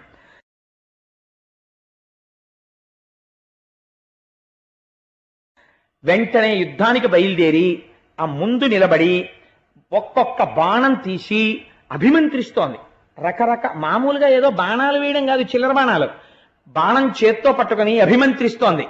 ఆగ్నేయాస్త్రం, వారుణాస్త్రం, వీటిని అభిమంత్రించి ఆ అల్లెత్రాడికి తగిలించి ఆకర్ణాంతం వరకు లాగాలి. దాన్ని ధైర్యంగా ధనస్సును నిలబెట్టి గురి చూసి మొక్కవోని ధైర్యంతో వింటినారిని ఆకర్ణాంతము లాగి వదిలిపెట్టాలి. అప్పుడు పెద్ద ధనొస్తుంది. అసలు ఆ వింటినారిని ముందు లాగి చూస్తారు, ఆ టంకారం అంటారు. ఠం ఠం ఠం అని భీషణ ధనుల వింటన్నారి సారించి వైకుంఠుండా రఘురామమూర్తి సమరోత్సాహుండై విజృంభించి. రామచంద్రమూర్తి ధనుష్ టంకారం చేస్తే పడిపోయేవారు చాలా మంది. అటువంటి టంకారం కృష్ణ భగవానుడు చేసినా కూడా ఆ ధనుష్ టంకారం చేసింది. చేసి బాణప్రయోగం చెయ్యడం ప్రారంభించింది. పోతన గారు అంటారు, సవర్ణ కంకణ జన జన నినదంబు సింజీ సింజీ నీ రవముతో చెలిమిచేయ తాటంకమణిగణ ధగధగ తీప్తులు గండమండల రుచుల్ కప్పికొనగా ధవళ తారాపాంగ ధల ధల రోచులు బాణజాల ప్రభా పటలిన డప శరపాత ఘుమఘుమ శబ్దంబు పరిపంధి సైనిక కలకల స్వనములుడుప వీర శృంగార భయరౌద్ర విస్మయములు కలిసి భామిని అయ్యనో కాకయనగా నిషువు తొలగుట దివుచుట ఏయుటెల్ల ఎరుగ రాకుండనని చేసే ఇందువదన. ఆవిడ సవర్ణ కంకణ జనజన నినదంబు సింజినీరవముతో చెలిమిచేయ ఒక్కొక్క బాణాన్ని ఇలా తీసి అప్పొడిగి లాగుతుంటే ఆవిడ చేతులకి పెట్టుకున్నటువంటి కంకణధ్వనులు కలకణ కణకణ కణకణమని కంకణాలు చప్పుడవుతుంటే ఆ విడిచిపెట్టబడినటువంటి బాణం బయలుదేరుతున్నప్పుడు ముందు ఝుమ్ అని శబ్దంతో పెడుతుంది. ఈ శబ్దం ఈ కంకణధ్వని కలిసి కొత్త ధ్వనులు వచ్చేయట. ఇంతకు ముందు అలా యుద్ధం చేసిన ఆడదేది మా అమ్మ జగదంబ చేసింది వేరనుకోండి, సత్యభామ చేస్తోంది ఇవాళ. అందుచేత ఆ కంకణధ్వనులు ఆ బాణధ్వనులు కలిసిపోయేట. తాటంకమణి గణ ధగధగ దీప్తులు గండమండల రుచుల కప్పికొనగా. ఇంతకు ముందెప్పుడు అంతఃపురంలో ఉండడం, చల్లగా హాయిగా ఉద్యానవనాల్లో ఉండడం తప్ప అంత ఎండలో గరుత్మంతుడి మీద యుద్ధం చేయడం కందిపోయి ఎర్రగా అయిపోయేట. దానికి తోడు ఆ సత్యభామాదేవి పెట్టుకున్నటువంటి కుండలముల కాంతి బుగ్గల కాంతితో కలిసి ముఖమండలం అంతా ఒక కొత్త కాంతితో దీపించేస్తోందిట. శరపాత ఘుమఘుమ శబ్దంబు పరిపంధి సైనిక కలకల స్వనములుడుప. ఒక్కొక్క బాణం తీసి ఎప్పుడు వేస్తోందో తెలియదు, ఎప్పుడు తీస్తోందో తెలియదు. ఆ బాణాలు వేసేస్తుంటే ఝమ్ ఝమ్ ఝమ్ మన ధ్వనితో బాణాలు వెళ్ళిపోతుంటే అమ్మో అయ్యో నా బాణాలు తగి పడిపోతున్న వాళ్ళ ధ్వని ఈ ధ్వని కలిసిపోయి కొత్త ధ్వనులు వచ్చేస్తున్నాయిట. అలివేలు మంగాపట్నంలోను వెంకటాచలంలోను గంటలు మోగిస్తారు, ఘంటాపాణి అని ఉంటారు. దానికి వాళ్ళు మొదట కొట్టినప్పుడు ఒక ధ్వని వస్తుంది, దాని వైబ్రేషన్స్ ఆ గంటలు కొట్టినప్పుడు జమ్ జమ్ జమ్ జమ్ అని వచ్చి కలిసిపోతాయి. కలిసిపోతే సుప్రభాత సేవ దగ్గర మీరు కూర్చున్నారనుకోండి, ఈ ధ్వని తరంగాలన్నీ కలిసిపోయి ఒక విచిత్రమైనటువంటి శబ్దానుభూతికి మీరు లోనైపోతారు. అటువంటి ధ్వనులు చేస్తోంది ఆవిడ. వీర శృంగార భయరౌద్ర విస్మయములు కలిసి భామినీయయ్యనో కాకయ్యనగా. వీరరసం, శృంగారరసం, భయరసం, రౌద్రరసం. ఇందులో మనకొక విషయం ఆశ్చర్యం అయ్యచ్చు. ఏమండి యుద్ధభూమి కదా, యుద్ధభూమిలో శృంగార రసం ఎక్కడ ఉంటుంది? యుద్ధభూమిలో వేసేటప్పుడు బాణాలు వేస్తుంటారు తప్ప శృంగార రసం చూసేటటువంటి దుర్మార్గుడి యందు ఉంటుందేమో కానీ ఆడదొచ్చింది యుద్ధానికని ఆవిడ యందు శృంగార రసం ఉండదు కదా. మరి శృంగార రసం అన్న మాట పోతన గారు ఎలా వాడారు అంటే వెంటనే పోతన గారు చమత్కారం చేస్తారు. ఎంత గొప్ప పద్యం చెప్పారో చూడండి. పరుజూచున్ వరజూచు ఒంపనల రింపన్ రోష రాగోదయ విరత భ్రూకుటి మందహాసములతో వీరంబు శృంగారముంజరగన్ కన్నుల కెంపు సొంపు పరగన్ చండాస్త్ర సందోహమున్ సరసాలోక సమూహమున్ నిరపచున్ చంద్రాస్య హేలాగతిన్. ఆవిడ నిజంగా యుద్ధాన్ని పోతన గారికి చెల్లింది మహానుభావుడు రామచంద్రమూర్తి పలికించారు కనుక ఆయన ఎటువంటి లైవ్ ఇస్తారో చూడండి.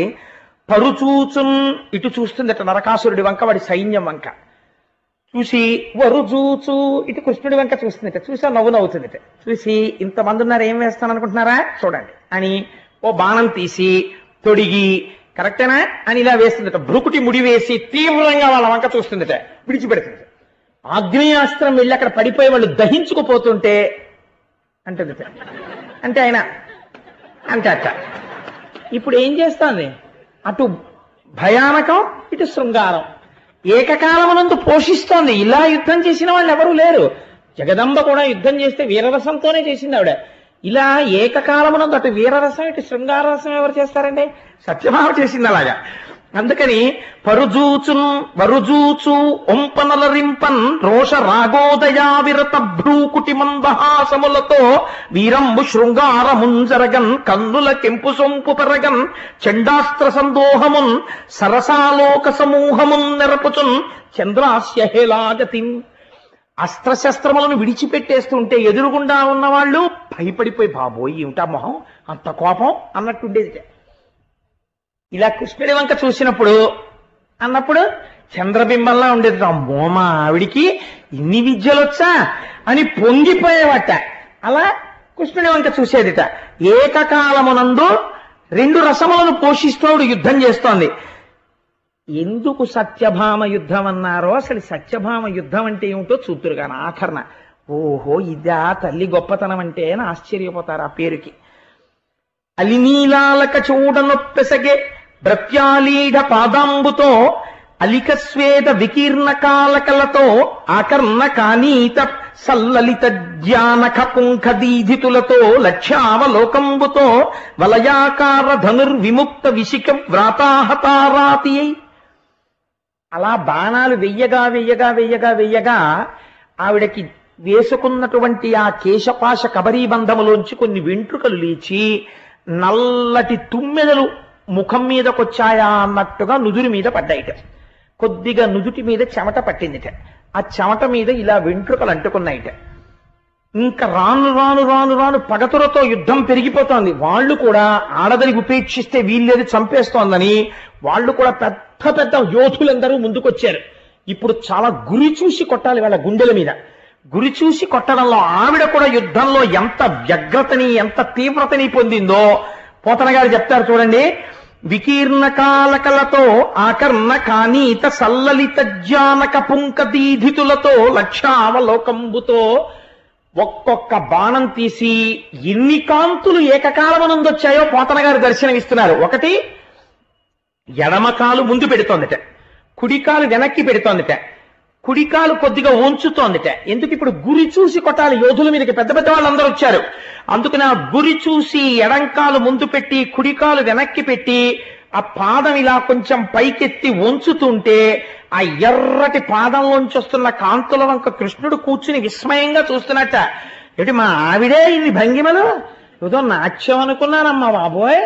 ఏమిటి ఇలా కాలు వంచి ఓ కాలు ముందుకేసి ఇలా లాగుతుంటే లక్ష్యాలోక విలీనము, ఆ లక్ష్యం వంక తీవ్రమైన దృష్టితో చూడడంలో కన్నుల వెంట కాంతి. అప్పటి వరకు బాణాలు వేసి వేసి అలవాటు లేని తల్లేమో ఒక్కొక్క బాణం తీసి పట్టుకుని వింటినారి లాగుతుంటే అదంతా ఒరుసుకుని ఎర్రటి కాంతి వేళ్లల్లోంచి, బుగ్గల్లోంచి ఎర్రటి కాంతి, కన్నుల్లోంచి కాంతి, శరీరంలోంచి కాంతి, ఇన్ని కాంతులు ఒక కాంతిగా మారిపోయేటట్టుగా బాణ పరంపరలోంచి వస్తున్న కాంతి, ఇన్ని కాంతులతో కలిపి యుద్ధం చేస్తోందిట. చూసిన వాళ్ళు అనుకుంటున్నారు ముందా మిగిలిన వాళ్ళ మాట అలా ఉంచండి. కృష్ణుడు పక్కన కూర్చున్నవాడు తెల్లబోయి ముక్కున వేలేసుకుని, అమ్మ సత్యభామ నాకు తెలియదు ఇలా కూడా యుద్ధాలు చేస్తావు నువ్వని, ఏమో అనుకున్నాను. ఎంత ఎంత చమత్కారం చూపించావు అంతఃపురంలో. బొమ్మ పిండ్లిండ్లకు పోనొల్ల నన్ను బాలరణ రంగమునకెట్లు రదలంచే మగవారి కనినత మరుగు చేరెడి ఇంటి పగవారి గెల్వనే పగిది జాలే పసిడి ఉయ్యల లెక్క భయమందు భీరువు కగపతి స్కంధమే కడిది నెక్కే సకుల కోలాహల స్వనములోర్వని కన్య పటహ భాంకృతులని భంగినొచ్చే నీలకంఠములకు రుచంబు నేర్పుచూ అలసి తొలగిబోవు అలరుబోడి ఏ విధమున నుండి ఎలమి నాలీఢాది మానములను రిపుల మానమడప. తెల్లబోతున్నాడు కృష్ణ పరమాత్మ దేనికిట? బొమ్మ పెండ్లిండ్లకు పోనొల్లనను బాలరనరంగమునకెట్లు రదలంచే. సత్యభామ సత్యభామ రుక్మిణీదేవి బొమ్మల పెళ్లిళ్ళు చేస్తోంది, వెళ్ళు అంతఃపురంలో బొమ్మల పెళ్లిళ్ళు అవుతున్నాయంటే, అమ్మ బాబోయ్ మళ్ళీ పల్లకీలో ఇక్కడి నుంచి అంత దూరం బొమ్మల పెళ్లిళ్ళకి వెళ్ళడమా, నేను వెళ్ళలేను బాబోయ్, నాకు ఓపిక లేదని చెప్పి ఈ అంతఃపురం నుంచి ఆ అంతఃపురానికి పల్లకీలో వెళ్ళడానికి అమ్మో అంత దూరమే అని అంత సుకుమార ఇవాళ యుద్ధ భూమికి వచ్చిందా? మగవారి ఎవరైనా కనపడేటప్పటికీ ఒక పక్కకి వెళ్ళిపోయి మగవారి కంట పడడానికి సిగ్గుపడిపోయేటటువంటి అతివ ఇవాళ ఇంతమంది ముందు పమిట తీసి చీరలో దోపుకుని యుద్ధం చేస్తోందా? పసిడి ఉయ్యల లెక్క భయమందు భీరువు కగపతి స్కంధమే కడిది నెక్కే. బంగారు ఉయ్యాల ఎక్కి ఊగు సత్య అంటే అమ్మ బాబాయ్ ఉయ్యాల ఎక్కడమే పడిపోతే అనేటటువంటి సత్యభామ ఇవాళ గరుత్మంతుడి మూపురం మీద కూర్చుందా? కూర్చున్నప్పుడు ఆయన ఏం అలా కూర్చోడు, యుద్ధం చేసేటప్పుడు గరుత్మంతుడు ఆతట పక్షమారు తరజ కంపిత ఘూర్ణితాతల వ్రాత మహర్ణ ఉండు భయంకరంగా రెక్కల్ని అల్లారుస్తూ తన ముక్కు పోట్లతో ఎదుటి సైన్యంలో ఉన్నటువంటి ఆ ఏనుగుల్ని పొడుస్తూ తన కాలి గోళ్లతో కొడుతూ కిందకి పైకి ఇలా ఏటవాలుగా తిరుగుతుంటాడు. ఆయన తిరుగుతున్నప్పుడు జాగ్రత్తగా కూర్చోవాలి ఆ పక్షి మీద. దాని మీద కూర్చున్నప్పుడు అలా అల్లిబిల్లిగా కూర్చున్నారనుకోండి, ఓ రెక్క మీద కింద జారిపోతే లేనిపోను గొడవ. అంత జాగ్రత్తగా కూర్చోవాలి ఆ గరుత్మంతుడి మీద. అలా కూర్చోడానికి ఉయ్యాల ఎక్కడానికి భయపడిపోయింది వాళ్ళ గరుత్మంతుడి మీదకి ఎక్కిందా? సకుల కోలాహల స్వనములోర్వని కన్య పటహ భంకృతులకి భంగినొచ్చే. ఎవరైనా ఉత్సాహపరచడం కోసమని ఆ సైన్యంలో ఉన్న వాళ్ళు ఏం చేస్తారంటే పెద్ద పెద్ద పట్టహాలు తీసుకొస్తారు, తీసుకొచ్చి పెద్ద పెద్ద చప్పుళ్ళు చేస్తుంటారు. అలా పెద్ద పెద్ద చప్పుళ్ళు వినపడేటటువంటి సైన్యము యొక్క ధనులను విని యుద్ధం చేస్తోంది. అంతఃపురంలో ఎవరైనా నలుగురు చిలికెత్తెలు కొంచెం గట్టిగా మాట్లాడుకుంటే అబ్బా అంత గట్టిగా మాట్లాడకండి నేను తట్టుకోలేను తలకాయ నొప్పి వచ్చేస్తుందని. అలాంటిది యుద్ధ భూమిలో ఇంతంత పట్టహాల యొక్క ధ్వని వింటోందా? నీలకంఠములకు నృత్యంబు నేర్పుచు అలసి తొలగిపోవు అలరుబోడి. ఆ నీలకంఠాలంటే నెమళ్ళు, నెమళ్ళకి నాట్యం నేర్పుతూ బై వాళ్ళకి క్లాస్ చాలండి ఇంక కలిసిపోయాను మీకు నాట్యం నేర్పి అని చెప్పి ఓ అరగంట క్లాస్ చెప్పి మిగిలిన క్లాస్ క్యాన్సిల్ చేసేయడానికి అలవాటు పడిపోయిన సత్యభామ ఇవాళ రకరకాల విన్యాసాల ఇటువైపు ఎవరినో చూసి గభాలన ఇటు తిరిగి ఎడంకాలు ముందు పెట్టి కుడికాలు వంచి యుద్ధం, ఇటు తిరిగి యుద్ధం, మండలాకారంగా ధనస్సుని వంచి ఒక్కొక్కసారి ఇలా ధనస్సు పట్టుకుని ఇలా బాణాలు వేయడం. ఏమిటిది? ఎప్పుడు నేర్చుకుంది అసలు? ఎప్పుడు ఎలా చేస్తోంది యుద్ధం? ఏమిటి వీర శృంగార భయ రౌద్ర విస్మయములు ఇన్ని రసాలు ఏకకాలమునందు పోషించేస్తోందని చెప్పి కృష్ణ పరమాత్మంతటి వారు తెల్లబోయారట. తెల్లబోయి ఆయన అంటారు, వీణ చక్కగా పట్ట వెరవిరుంగని కొమ్మ బాణానలం బెట్లు పట్ట నేర్చే మ్రాకును త్రీగె కూర్పంగ నెరనిలేమ గుణమునే క్రియధను కోటి కూర్చే సరసముచ్చము గృవ్వజాల నియబల ఏ నిపుణత సంధించే నిశిత చరము చిలుకకు పద్యంబు చెప్పనేరని తన్వి అస్త్రమంత్రంబులెన్నడభ్యసించే పలుకుమనిన పెక్కు పలుకని మగుదు ఏగతిను నొచ్చ సింహ గర్జనములు అనగముర శత్రి త్రిజగదభిరామ గుణధామ చారు సత్యభామ. కృష్ణ పరమాత్మంతటి వారు ఎంత గొప్ప మాటలు వాడారో చూడండి. వీణ చక్కగా పట్ట వెరవెరుంగని కొమ్మ బాణాననం బెట్లు పట్ట నేర్చే. వీణ వాయించు సత్య, ఇవాళ నేను చాలా అలిసిపోయాను, ఒక్కసారి నువ్వు వీణ వాయిస్తే సంతోషంగా ఉంటుందంటే ఆ వీణ సరిగ్గా పట్టుకోవడం రాక అటు పెట్టుకుని ఇటు పెట్టుకుని అసలు వీణ నేర్చుకునేటటువంటి వాడికి వీణ పట్టుకోవడం రావాలి ముందు కదండి. ఆ చేతిని కింద నుంచి తీసి ఆ మెట్ల మీద జాగ్రత్తగా పెట్టి ఆ కుడి చేతి వేలు ఒకదాంతోటే తీగని వాయిస్తూ ఈ మెట్ల మీద ఎడం చెయ్యి కలపగలగాలి. లేకపోతే ఈ చెయ్యి కూడా మీటడమే చేసాయనుకోండి ఇంకా వీణానాదం ఉండదు, అందులో ఏదో భయంకర ధ్వనులు వస్తాయి. అందుకని దాన్ని పట్టుకోవడం అనేటటువంటిది ముందు చాలా అందమైన విషయం. నేను విశాఖపట్నంలో ఉన్నప్పుడు ఒక ఆయన్ని నాకు స్కూటర్ నేర్పండి అని అడిగాను. అడిగితే ఆయన అన్నాడు, రేపు పొద్దున్న 9ంటికి మా ఇంటికి రండి కోటేశ్వరరావు, మీకు స్కూటర్ నేర్పుతానన్నాడు. అంటే నేను ఆయన ఇంటికి వెళ్ళాను. ఇంకేముంది ఇవాళ చక్కగా అలా స్కూటర్ ఎక్కి వెళ్ళిపోవడమే నేను అనుకున్నాను. అంటే ఆయన అన్నాడు, స్టాండ్ తీయండి ముందు అన్నాడు. స్టాండ్ తీసి పడిపోయింది స్కూటర్. అంటే ఆయన అన్నాడు, అలా కాదు, స్టాండ్ తీసేటప్పుడు ఇలా పట్టుకోవాలి, ఇలా లాగాలి అని చెప్పాడు. స్టాండ్ వేయండి అన్నాడు. ఓసారి పడిపోయిందిగా, బుద్ధి వచ్చింది. ఎలా వేయాలో దాన్ని ఈడిచేశాను వెనక్కి. ఈడిచేస్తే అలా కాదు, కుడికాలతో స్టాండ్ని భూమి మీదకి నొక్కి బండిని తేల్చాలి అని. ఓ 4 మాటలు స్టాండ్ తీయండి, స్టాండ్ వేయండి చెప్పి రేపు రండి అన్నాడు. నీ అసాధ్యం కోలా, నేర్పలేదా అంటే నేర్పాడు, నేర్పాడా అంటే నా కోరిక తీరలేదు. నేనేదో ఇలా కిక్కు కొట్టి అలా వెళ్ళిపోవడమే అనుకున్నాను. ఇదేంటి స్టాండ్ తీ స్టాండ్ అయ్యి నేర్పు వదిలేసాడు అని అనుకున్నాను. కానీ అలా నేర్పాడు కాబట్టి జాగ్రత్తగా వచ్చిందేమో, అది వేరు మాట అనుకోండి. కాబట్టి కృష్ణ పరమాత్మ అంటారు, వీణ చక్కగా పట్ట వెరుంగని కొమ్మ బాణాననం బెట్లు పట్ట నేర్చే.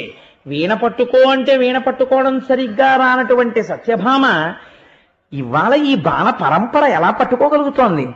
ఒక పెద్ద చెట్టుకి తీగని జాగ్రత్తగా అలా అలవోకగా అది ఎక్కేటట్టుగా ఏర్పాటు చేయి అంటే ఆ తీగని అలా ఎలా పెట్టాలండి చెట్టుకి అని అడిగేది. అటువంటిది ఇవాళ ఇంత భయంకరమైనటువంటి యుద్ధంలో ఈ ధనస్సుని ఎలా పట్టుకుంటోంది? 4 ముత్యాలు అక్కడ పెట్టి ఓ దారానికి గుచ్చు అంటే ముత్యానికి దారం ఎక్కించేటప్పుడు ఒక గమ్మత్తు ఉంటుంది.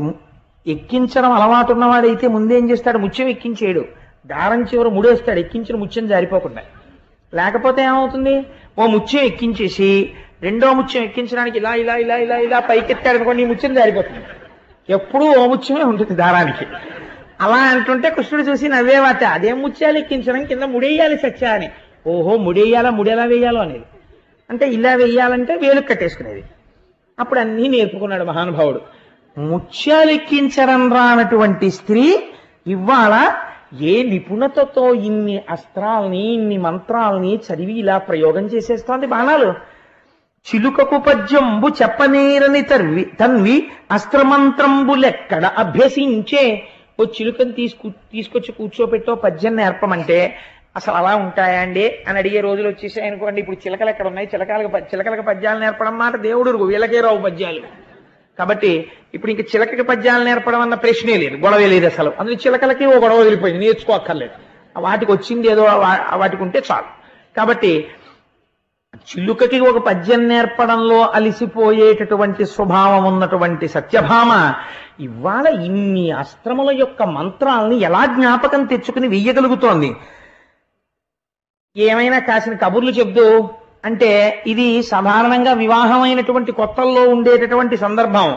ఆ భర్తకి ఏదో వినాలని ఉంటుంది, అందుకని ఏమైనా చెప్పు అంటాడు. అంటే ఏం చెప్పను అంటుంది ఆవిడ.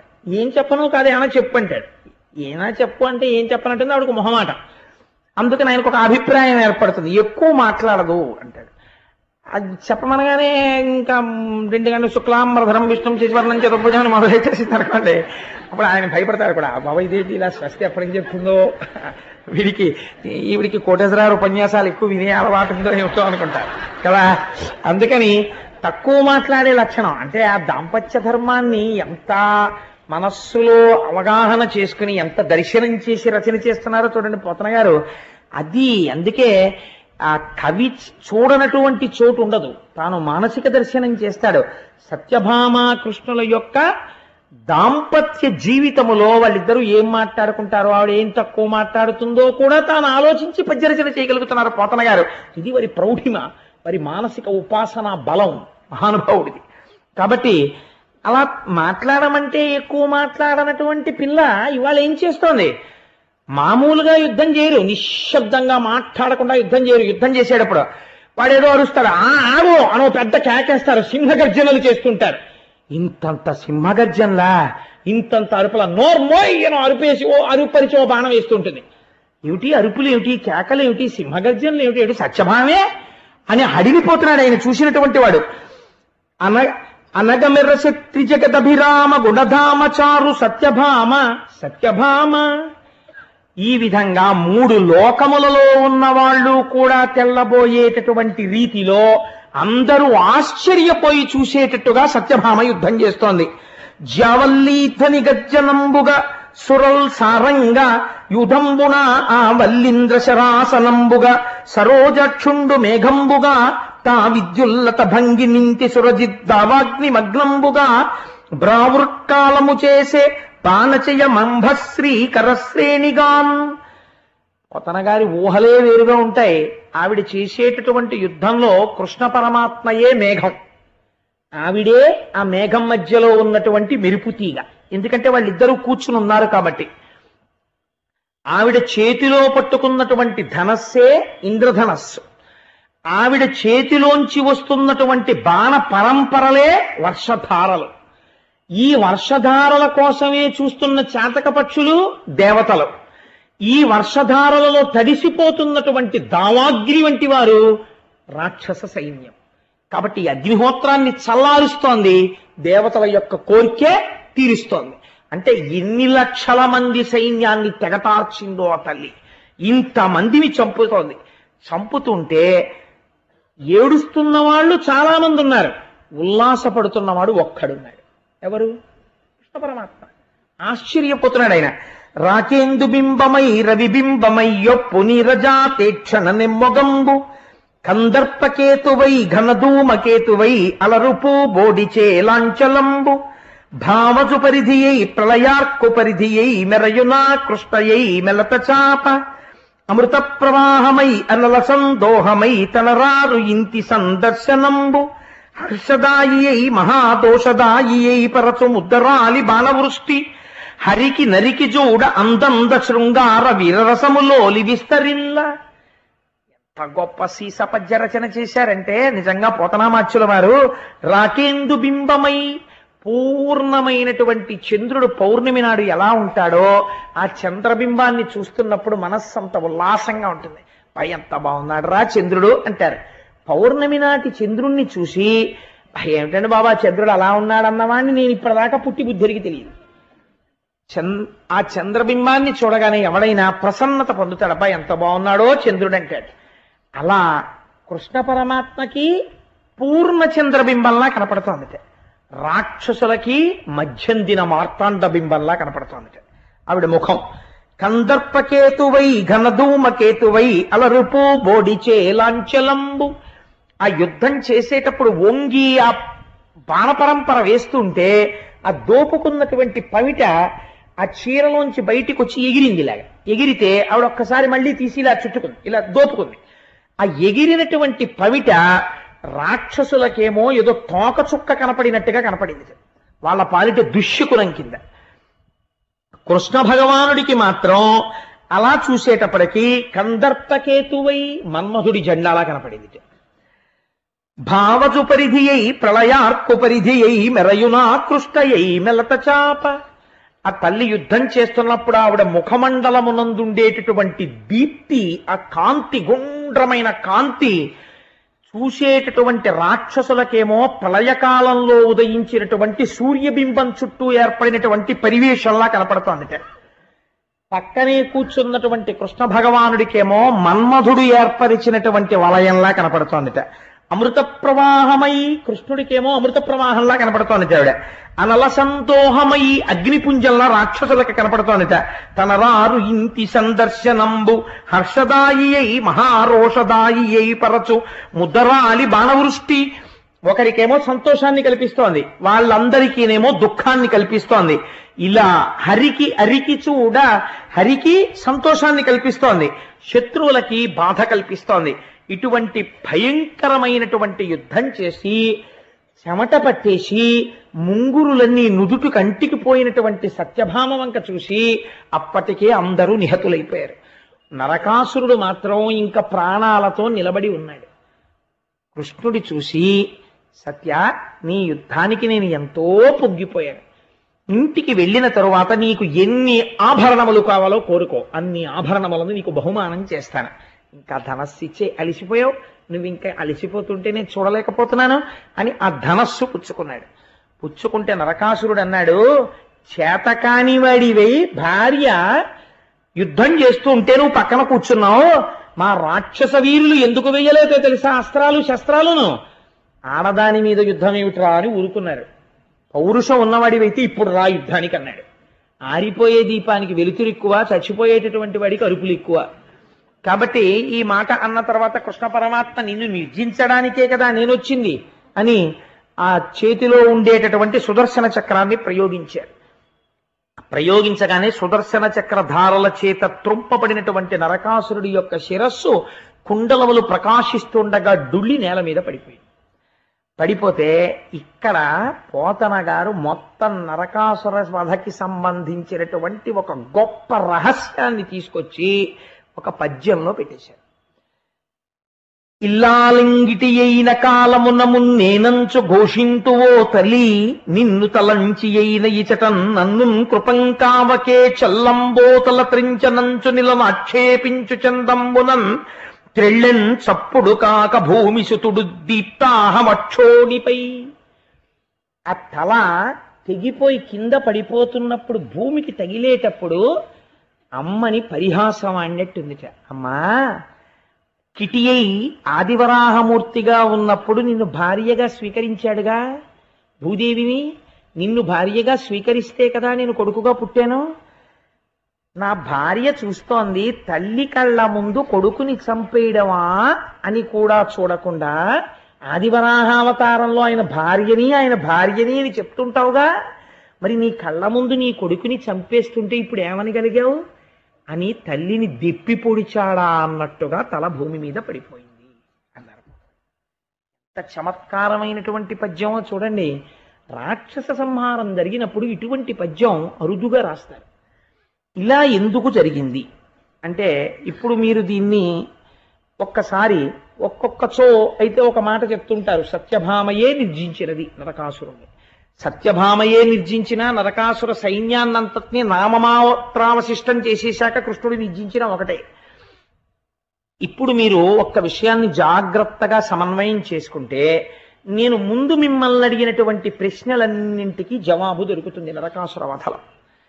ఇప్పుడు దేవతలందరూ ఏం చేశారు అంటే, ఆకాశంలో దేవతలందరూ వారి వారి లోకముల యందు దీపములు వెలిగించారు.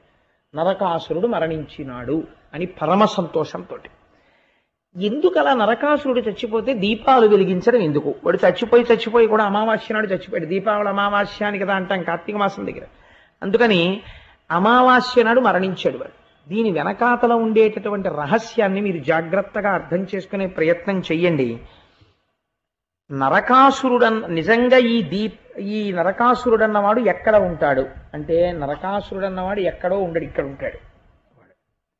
అదేమిటంటే అలా అన్యాయంగా మాట్లాడారు ఇంత విన్న తర్వాత అని మీరు అనుకోకండి. నరకాసురుడు అంటే, నరకాసురుడు ఎవరికి జన్మించాడు? ఆదివరాహమూర్తికి భూదేవికి కలిసి జన్మించాడు. అంటే ప్రకృతి పురుషుల యొక్క సంయోగ ఫలితమే నరకాసురుడు. ఎవరు జన్మించినా అంతే కదండి, ప్రకృతి పురుష సంయోగము చేతనే కదా ఎవరు జన్మించినా. కాబట్టి జన్మించినప్పుడు గర్భమునందుండగా వాడికి పూర్వజన్మ స్మృతి ఉన్నది, జ్ఞానం ఉన్నది. ప్రసూతి వాయువు తోసేయగానే వాడిని అజ్ఞానం పట్టుకుంటుంది. వాడు అసలు మొట్టమొదటి ఎక్కడున్నవాడు నరకాసురుడు? వాడు ప్రాగ్జ్యోతిషపురంలో ఉన్నాడు. వాడికి తల్లి ఎవరు? భూదేవి. మనకందరికీ తల్లి ఎవరు? భూదేవి.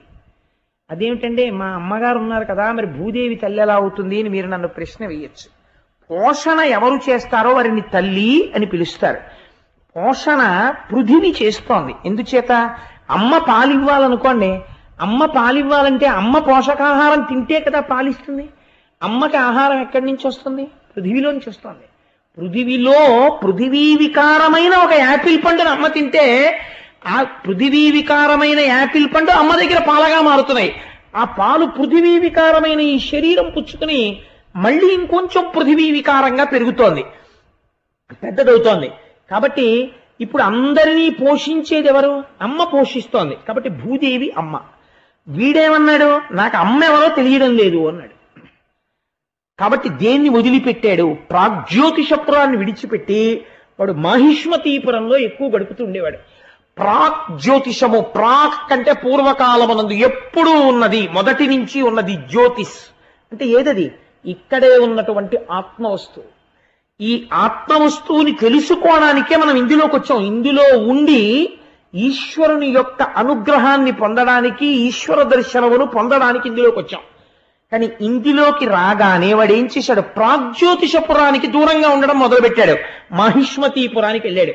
మాహిష్మతి అంటే మహిష ప్రకృతి, దున్నపోతు యొక్క లక్షణం. ఏమిటది? ముగ్గురి వల్ల వచ్చింది. ముగ్గురు స్నేహితుల్ని పట్టుకున్నాడు. ఎవరు వాళ్ళు అంటే అదిగో ఆ మురాసురుడు అనబడేటటువంటి వాడు, నిశుంభుడు అన్నవాడు, హైగ్రీవుడు అన్నవాడు, సత్వ రజస్తమో గుణములు అనేటటువంటి 3 గుణములతో స్నేహాన్ని ఏర్పాటు చేసుకున్నాడు. ఎప్పుడు ఈ 3 గుణాలలో తిరుగుతున్నాడు. ప్రాగ్జ్యోతిషపురం నుంచి మాహిష్మతీపురానికి వచ్చేసాడు. ఇప్పుడు వీడేం కోరుకున్నాడు? చతుర్ముఖ బ్రహ్మగారి గురించి తపస్సు చేశాడు. తపస్సు చేస్తే బ్రహ్మగారు ప్రత్యక్షం అయ్యారు. నీకేం కావాలి అని అడిగారు. ఇది భాగవతాంతర్గతం కాదు, నేను ఇతర పురాణాల్లోంచి అనుసంధానం చేస్తున్నాను. ఒక పూర్ణత్వం రావడం కోసం కథకి. బ్రహ్మగారు నీకేం కావాలి అని అడిగారు. నాకు మరణం ఉండకూడదు అన్నాడు. అంటే ఈ మాట చాలా మంది అడిగారన్నా, అది ఇవ్వడం కుదరదు. ఇంకో మాట అడుగన్నారు. అంటే వాడు వెతుక్కుంటున్నాడు, ఏం అడుగుదాం. బ్రహ్మగారు అన్నారు, ఒక భయం నీకు లేదుగా, అమ్మ చేతిలో చచ్చిపోతావని నీకు వరం ఇస్తాను, అమ్మ పుచ్చుకుంటావా అన్నారు. అంటే వాడనుకున్నాడు, అమ్మకి పెంచడం తెలుసు తప్ప అమ్మకి చంపడం తెలియదు కదా, కాబట్టి నాకు చావు లేదని అలాగే ఈ వరం అన్నాడు. కాబట్టి నువ్వు మీ అమ్మ చేతిలోనే చచ్చిపోతావురా అని వరం ఇచ్చారు చతుర్ముఖ బ్రహ్మగారు. వీడిప్పుడు అమ్మ చేతిలో చచ్చిపోతాను కాబట్టి నా తల్లి ఎవరు అని వెతకడం మొదలెట్టాడు. తెలుసుకోలేకపోయాడు. ఆఖరికంటే అజ్ఞానంలో ఉన్నాడు. మహిష్మతీపురంలో, ప్రాగ్జ్యోతిషపురంలో ఉంటే వాడికి తెలిసిపోను ఆవిడే నా తల్లి అని. వాడు తెలుసుకోలేకపోయాడు. తెలుసుకోలేక ఇప్పుడు ఏం చేశాడు అంటే అదితి కుండలములను అపహరించాడు. అదితి కుండలములను అపహరించడం అంటే ఏమిటో తెలుసా అండి? ఏదో వాళ్ళ ఇంట్లోకి వెళ్ళి ఆవిడ చెవులకు పెట్టుకున్నటువంటి ఆభరణాలు తీసి పెట్టిలో పెడితే వీడు వెళ్ళి ఆ పెట్టి తీసేసి ఆ ఆభరణాలు ఎత్తుకొచ్చేసాడు అనుకోండి. అది అంత పెద్ద విశేషం పురాణంలో చెప్పుకుని పోతనగారు ఆంధ్రీకరించవలసిన విషయమును నేను మీకు చెప్తే మీరు అందరూ వినవలసిన విషయం ఏమిటండి? అదితి కుండలములను అపహరించుట అంటే ఏమిటో తెలుసా? దితి అంటే ఖండం, అదితి అంటే ఖండము కానిది, అంటే ముక్క కానిది. ముక్క కానిది ఏది చెప్పండి?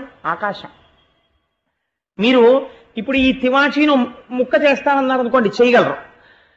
లేకపోతే నీటిని 2 ముక్కలు చేస్తాను అన్నారు అనుకోండి, చెయ్యొచ్చు. ఐస్ కింద చేసి విడగొట్టచ్చు. కానీ మీరు ఆకాశాన్ని ముక్కలు చెయ్యండి, మీరు చేయలేరు ఆకాశాన్ని. ఆకాశం ఎప్పుడు ఏకత్వంతోనే ఉంటుంది. అదితి అంటే ఖండము కానిది, ఖండము కానిది ఆకాశము. ఇప్పుడు ఈ ఆకాశానికి 2 కుండలాలు ఉన్నాయి ప్రకాశిస్తూ. ఏమిటవి? సూర్యుడు, చంద్రుడు. ఈ సూర్యచంద్రులు ఇద్దరు గమనము, కదులుతుంటారు. సూర్యచంద్రులు కదిలితే ఏమవుతుంది? మన ఆయుర్దాయం తగ్గిపోతుంది. సూర్యోదయం అయిందనుకోండి, నా ఆయుర్దాయం కొంత వెళ్ళిపోయినట్టే. రేపటి సూర్యోదయం అయిపోయిందనుకోండి, నా ఆయుర్దాయంలో 12 గంటలు వెళ్ళిపోయింది. రేపు సూర్యాస్తమయం అయిందనుకోండి, నా ఆయుర్దాయంలో ఇంకో 12 గంటలు వెళ్ళిపోయింది. చంద్రోదయ చంద్రాస్తమయములు, సూర్యోదయ సూర్యాస్తమయాల్లో ఆయుర్దాయం వెళ్ళిపోతోంది. వీడేమంటున్నాడు? నేను ఆ కుండలములను దొంగిలించానన్నాడు. అంటే కాలము యొక్క ప్రసరణ నా మీద లేదన్నాడు. అంటే అజ్ఞానమునందున్నాడు, నాకు మరణము లేదన్నాడు. అది అదితి కుండలములను తస్కరించడం అంటే. కాబట్టి ఇప్పుడు ఏం చేశాడు? చతుర్దశీ కన్యని వివాహం చేసుకున్నాడు. ఎవరి చతుర్దశీ కన్య? త్వష్ట ప్రజాపతి యొక్క కూతురు.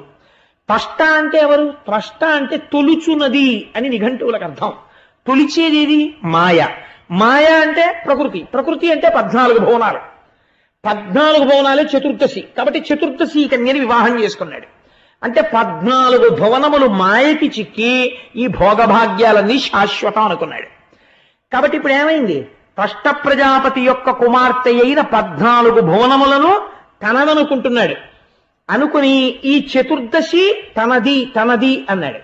అని అనేక మంది రాజుల దగ్గరికి వెళ్ళాడు. వెళ్ళిన చోటల్లా వాడు చేసినటువంటి చమత్కారమైన పని ఏమిటో తెలుసా అండి? నరకాసురుడు ఆ రాజుని చంపడం, ఆ రాజుల పిల్లల్ని తీసుకురావడం. మీకు రావణాసురుడి ప్రకృతిలో వాడు కొంతమందిని చెరబట్టాడు, కొంతమందిని అనుభవించాడు. నరకాసురుడి యొక్క ప్రకృతి ఏమిటో తెలుసా అండి? వాడు ఏ స్త్రీని వాడు అనుభవించలేదు. 16,000 మంది కన్యల్ని తీసుకొచ్చి కారాగారంలో పెట్టాడు. నరకాసుర వధ అయిపోయిన తర్వాత కృష్ణ పరమాత్మ అంతఃపురంలోకి వెళ్ళాడు. ఈ 16,000 మంది కృష్ణుణ్ణి చూసి ఈయన్ని మనం భర్తగా పొందితే బాగుండును అనుకున్నారు. 4 దంతాల ఏనుగులు, 2 దంతాల ఏనుగులు ఎక్కించి వీళ్ళందరినీ ఆయన ద్వారకా నగరానికి పంపించేసి ఇంద్రుడి దగ్గరికి వెళ్ళి వచ్చిన తర్వాత ఈ 16,000 మందికి 16,000 అంతఃపురాలు కట్టి 16,000 మందిని ఏకముహూర్తమునందు 16,000 రూపాలతో వివాహం చేసుకున్నాడు, ఒకే కృష్ణుడిగా కనపడుతూ. ఇప్పుడు ఎంతమంది భార్యలయ్యారు? ఇందాక 8, ఇప్పుడు 16,000. వీడు తెచ్చిన 16,000 ఎందుకు పనికొచ్చాయంటే కృష్ణుడికి పెళ్లాలు చేయడానికి పనికొచ్చాయి. అంతే కదండి. ఈ 16,000 మందిని వీడి జీవితం అంతా కలిపి తెచ్చి చెరసాలలో పెట్టాడు. 16,000 మందిని తీసుకొచ్చి చెరసాలలో పెట్టడము అంటే ఏమిటో తెలుసా అండి? ఈశ్వరుడు షోడశ కళా ప్రపూర్ణుడు. 16 కళలు ఉంటాయి. ఆ 16 కళలు ఏవని చెప్తారో తెలుసా? పృథివి, ఆపస్, తేజో, వాయు, ఆకాశము, అన్నము, వీర్యము, మంత్రము, తపస్సు, మనస్సు, ప్రాణము, శ్రద్ధ, లోకము, నామము, కర్మ. ఈ 16ంటికి కలిపి 16 కళలని పేరు. ఈ 16గా ఈశ్వరుడు కనపడితే సకల అని పిలుస్తారు. ఈ 16 లేకుండా నిర్గుణుడుగా ఆత్మగా కనపడితే నిష్కళ అని పిలుస్తారు. ఇప్పుడు వీడేం చేశాడు? ఈ 16 ఈశ్వరుడు యొక్క కళలివి. పృథివీ మనం సృష్టించలేదు, వాయువు మనం సృష్టించలేదు, నీరు మనం సృష్టించలేదు. కానీ ఇవన్నీ నావి అన్నాడు. చెరసాలలో బంధించాడు. నాకు మృత్యువు లేదు, ఇవన్నీ నావి అన్నాడు. ఇవన్నీ ఈశ్వరుడివి అనలేదు. 16 కళలని రకరకాలుగా నామనుకోవడమే. 1000 అంటే అనంతమని పేరు సంస్కృతంలో. అందుకే ఎవరికి చెప్పినా 1000 నామాలే. విష్ణు సహస్రం, లలితా సహస్రం, లక్ష్మీ సహస్రం. ఎవరికన్నా సహస్రం మించి ఉండడం ఏంటి అంటే సహస్రం అని ఎందుకంటారంటే అనంతం. ఆ నామాలు ఇంకంతకన్నా చెప్పలేం. ఎన్ని నామాలు ఆయన నామాలే. సహస్రం అంటే 16,000 అయ్యాయి. అంటే ఎన్ని మాటలు నావి అన్నాడో అన్ని మాటలు వాడివి కావు, ఈశ్వరుడివి. ఈ 16 కళలు 16,000 మంది కన్యలు. వాళ్ళు ఎవరికి చెందినవారు? ఈ 16 మనవి కావు, ఈ 16 ఈశ్వరుడివి. రామకృష్ణ పరమహంసని ఒక శిష్యుడు అడిగాడు, భగవంతుడు ఎప్పుడైనా పక అని అవుతాడా అండి అని అడిగాడు. అడిగితే రామకృష్ణ పరమహంస అన్నారు, నవ్వకపోవడం ఏమిటి? ఆయనకి ఉదయం సబ్ రిజిస్ట్రార్ ఆఫీస్ తెలిసిన దగ్గర నుంచి రిజిస్ట్రార్ ఆఫీస్ క్లోజ్ చేసేసే వరకు ఆయనకి అదే పని నవ్వుతాడట. రిజిస్ట్రార్ ఆఫీస్ తెరవడానికి, రిజిస్ట్రార్ ఆఫీస్ క్లోజ్ చేయడానికి భగవంతుడు నవ్వడానికి సంబంధం ఏమిటండి అని అడిగారు. అడిగితే రిజిస్ట్రార్ ఆఫీస్ తెరిస్తే ఏం చేస్తాం? మనం కొనుక్కున్న భూమిని రిజిస్ట్రార్ గారిని తీసుకొచ్చి ఇదేనండి ఇక్కడ 400 గజాలు కొనుక్కున్నానని పెట్టి కొలిచి చూపిస్తాం. భూమిని కొనుక్కున్నవాడు కొలిచినప్పుడల్లా ఈశ్వరుడు పకపక నవ్వుతాట. ఇలా ఎంతమంది కొలిచారో ఇప్పటికీ, ఈ కొలిచిన వాళ్ళందరూ వెళ్ళిపోయాడు, వీడోడు బయలుదేరాడు మళ్ళీ పట్టుకుని వాళ్ళ అని నవ్వుతుంటాట ఆయన పకపక. అందుకని భూమి నీదా, వాయువు నీదా, జలం నీదా? ఏది నీది? ఏది నీది కాదు, నావి అంటున్నాడు. ఎన్ని మాటలు నావన్నాడో అన్ని అనంతాలు అయ్యాయి. కాబట్టి 16,000 మంది కన్యల్ని చెరసాలలో పెట్టాడు. 16,000 మంది మాకు కృష్ణుడు భర్త అన్నారు. అంటే ఈ 16 కళలు ఈశ్వరుడివి అన్నారు. అందుకని 16,000 కళల్ని తనవిగా స్వీకరించాడు. అంటే అనంతముగా కనపడేటటువంటి ఈ విభూతులన్నీ ఈశ్వరుడికి చెందినవి అని చెప్పడం. అందుకని 16,000 మంది మళ్ళీ కృష్ణుడికే భార్యలయ్యారు. ఇటువంటి వాడు ఈయన చతుర్దశీ కన్యని వివాహం చేసుకున్నాడు. చేసుకున్న తర్వాత ఇప్పుడు ఎవరి చేతిలో చచ్చిపోవాలి? బ్రహ్మగారి వరం ప్రకారం అమ్మ చేతిలోనే చచ్చిపోవాలి. ఇప్పుడు అమ్మ ఎవరు? భూదేవి. ఇప్పుడు ఆ భూదేవి చంపేయాలి. ఇప్పుడు భూదేవి అంశగానే సత్యభామ వచ్చింది. భూదేవి అంశే సత్యభామాదేవి. అందుకే సత్యభామ అన్న పేరే పెట్టడం వెనకాతల ఒక రహస్యం ఉంది. ఇంత యుద్ధం, సత్యభామ యుద్ధం చెప్పడం వెనకాతల సత్యభామ యొక్క యుద్ధం వింటే వచ్చే ఫలితం ఏమిటో తెలుసా అండి? ఎందుకన్ని పద్యాలు చెప్పానో చెప్పనా? సత్య అంటే ఏమిటి? మారనిది. మారనిది ఏది ప్రపంచంలో? పరమేశ్వరుడు ఒక్కడే, బ్రహ్మం ఒక్కటే మారదు. మిగిలినవన్నీ మారిపోతుంటాయి. ఇవాళ ఉన్నది రేపు ముసలిదైపోతుంది. ఇవాళ ఉన్న నల్ల వెంట్రుక రేపటికి తెల్ల వెంట్రుక అయిపోతుంది. ఇవాళ ఇంతే ఉన్న వెంట్రుక రేపటికి పొడుగు అవుతుంది. ఇవాళ పొడుగైన వెంట్రుక కత్తిరించేస్తే రేపటికి పొట్టు అయిపోతుంది. అన్నీ మారుతాయి. మారని వాడు ఈశ్వరుడు ఒక్కడే. మారని ఈశ్వరుణ్ణి ఆధారం చేసుకుని మారుతుంటుంది జగత్తు. మారని వాడు సత్యమైతే ఆ సత్యము యొక్క కాంతి, మా సంపద. ఆ సత్యము యొక్క కాంతి వలన వచ్చే సంపద మీకు ఎక్కడ కనపడుతుందో తెలుసా అండి? భూమిలో కనపడుతుంది. ఎలా? మీరు ఒక వడ్డు గింజ పట్టుకెళ్ళి భూమిలో పెట్టి ఇన్ని నీళ్లు పోశారనుకోండి, ఈ నీరు, ఈ భూమి, ఆ సూర్యకిరణం తగిలి సత్యమైనటువంటి పరమాత్మ యొక్క కాంతి చేత, అనుగ్రహం చేత ఈ వడ్డు గింజలోంచి రేపటికి ఒక మొక్క పైకొచ్చింది. మీకొచ్చిన సంగీతం అంతా మొక్క దగ్గర పాడండి. ఆ వడ్డు గింజలోంచి తీసుకురండి, రాయి మీరు పెట్టి మొలకెత్తదు. మట్టిలో పెట్టి నీరు, సూర్యుడు పడితే మొలకెత్తుతుంది. ఈ మూడు కలిపితే మొలకెత్తగలిగిన తత్వం ఎవరు తెచ్చారు? అదే ఈశ్వరుడు. ఇప్పుడు ఇది మా సంపద అయింది. మీ ఇంటికి బస్తాడు ధాన్యం వచ్చింది. సత్య భా మా భూదేవి ఐశ్వర్యం. కాబట్టి ఇప్పుడు గరుత్మంతుడి మీద కృష్ణుడి పక్కన సత్యభామగా కనపడుతున్నది ఎవరు? ఈశ్వరుడి సొత్తు అయిన భూసంపద. ఇప్పుడు ఎవరి చేతిలో చచ్చిపోతాడు? భూదేవి చేతిలోనే చచ్చిపోతున్నాడు.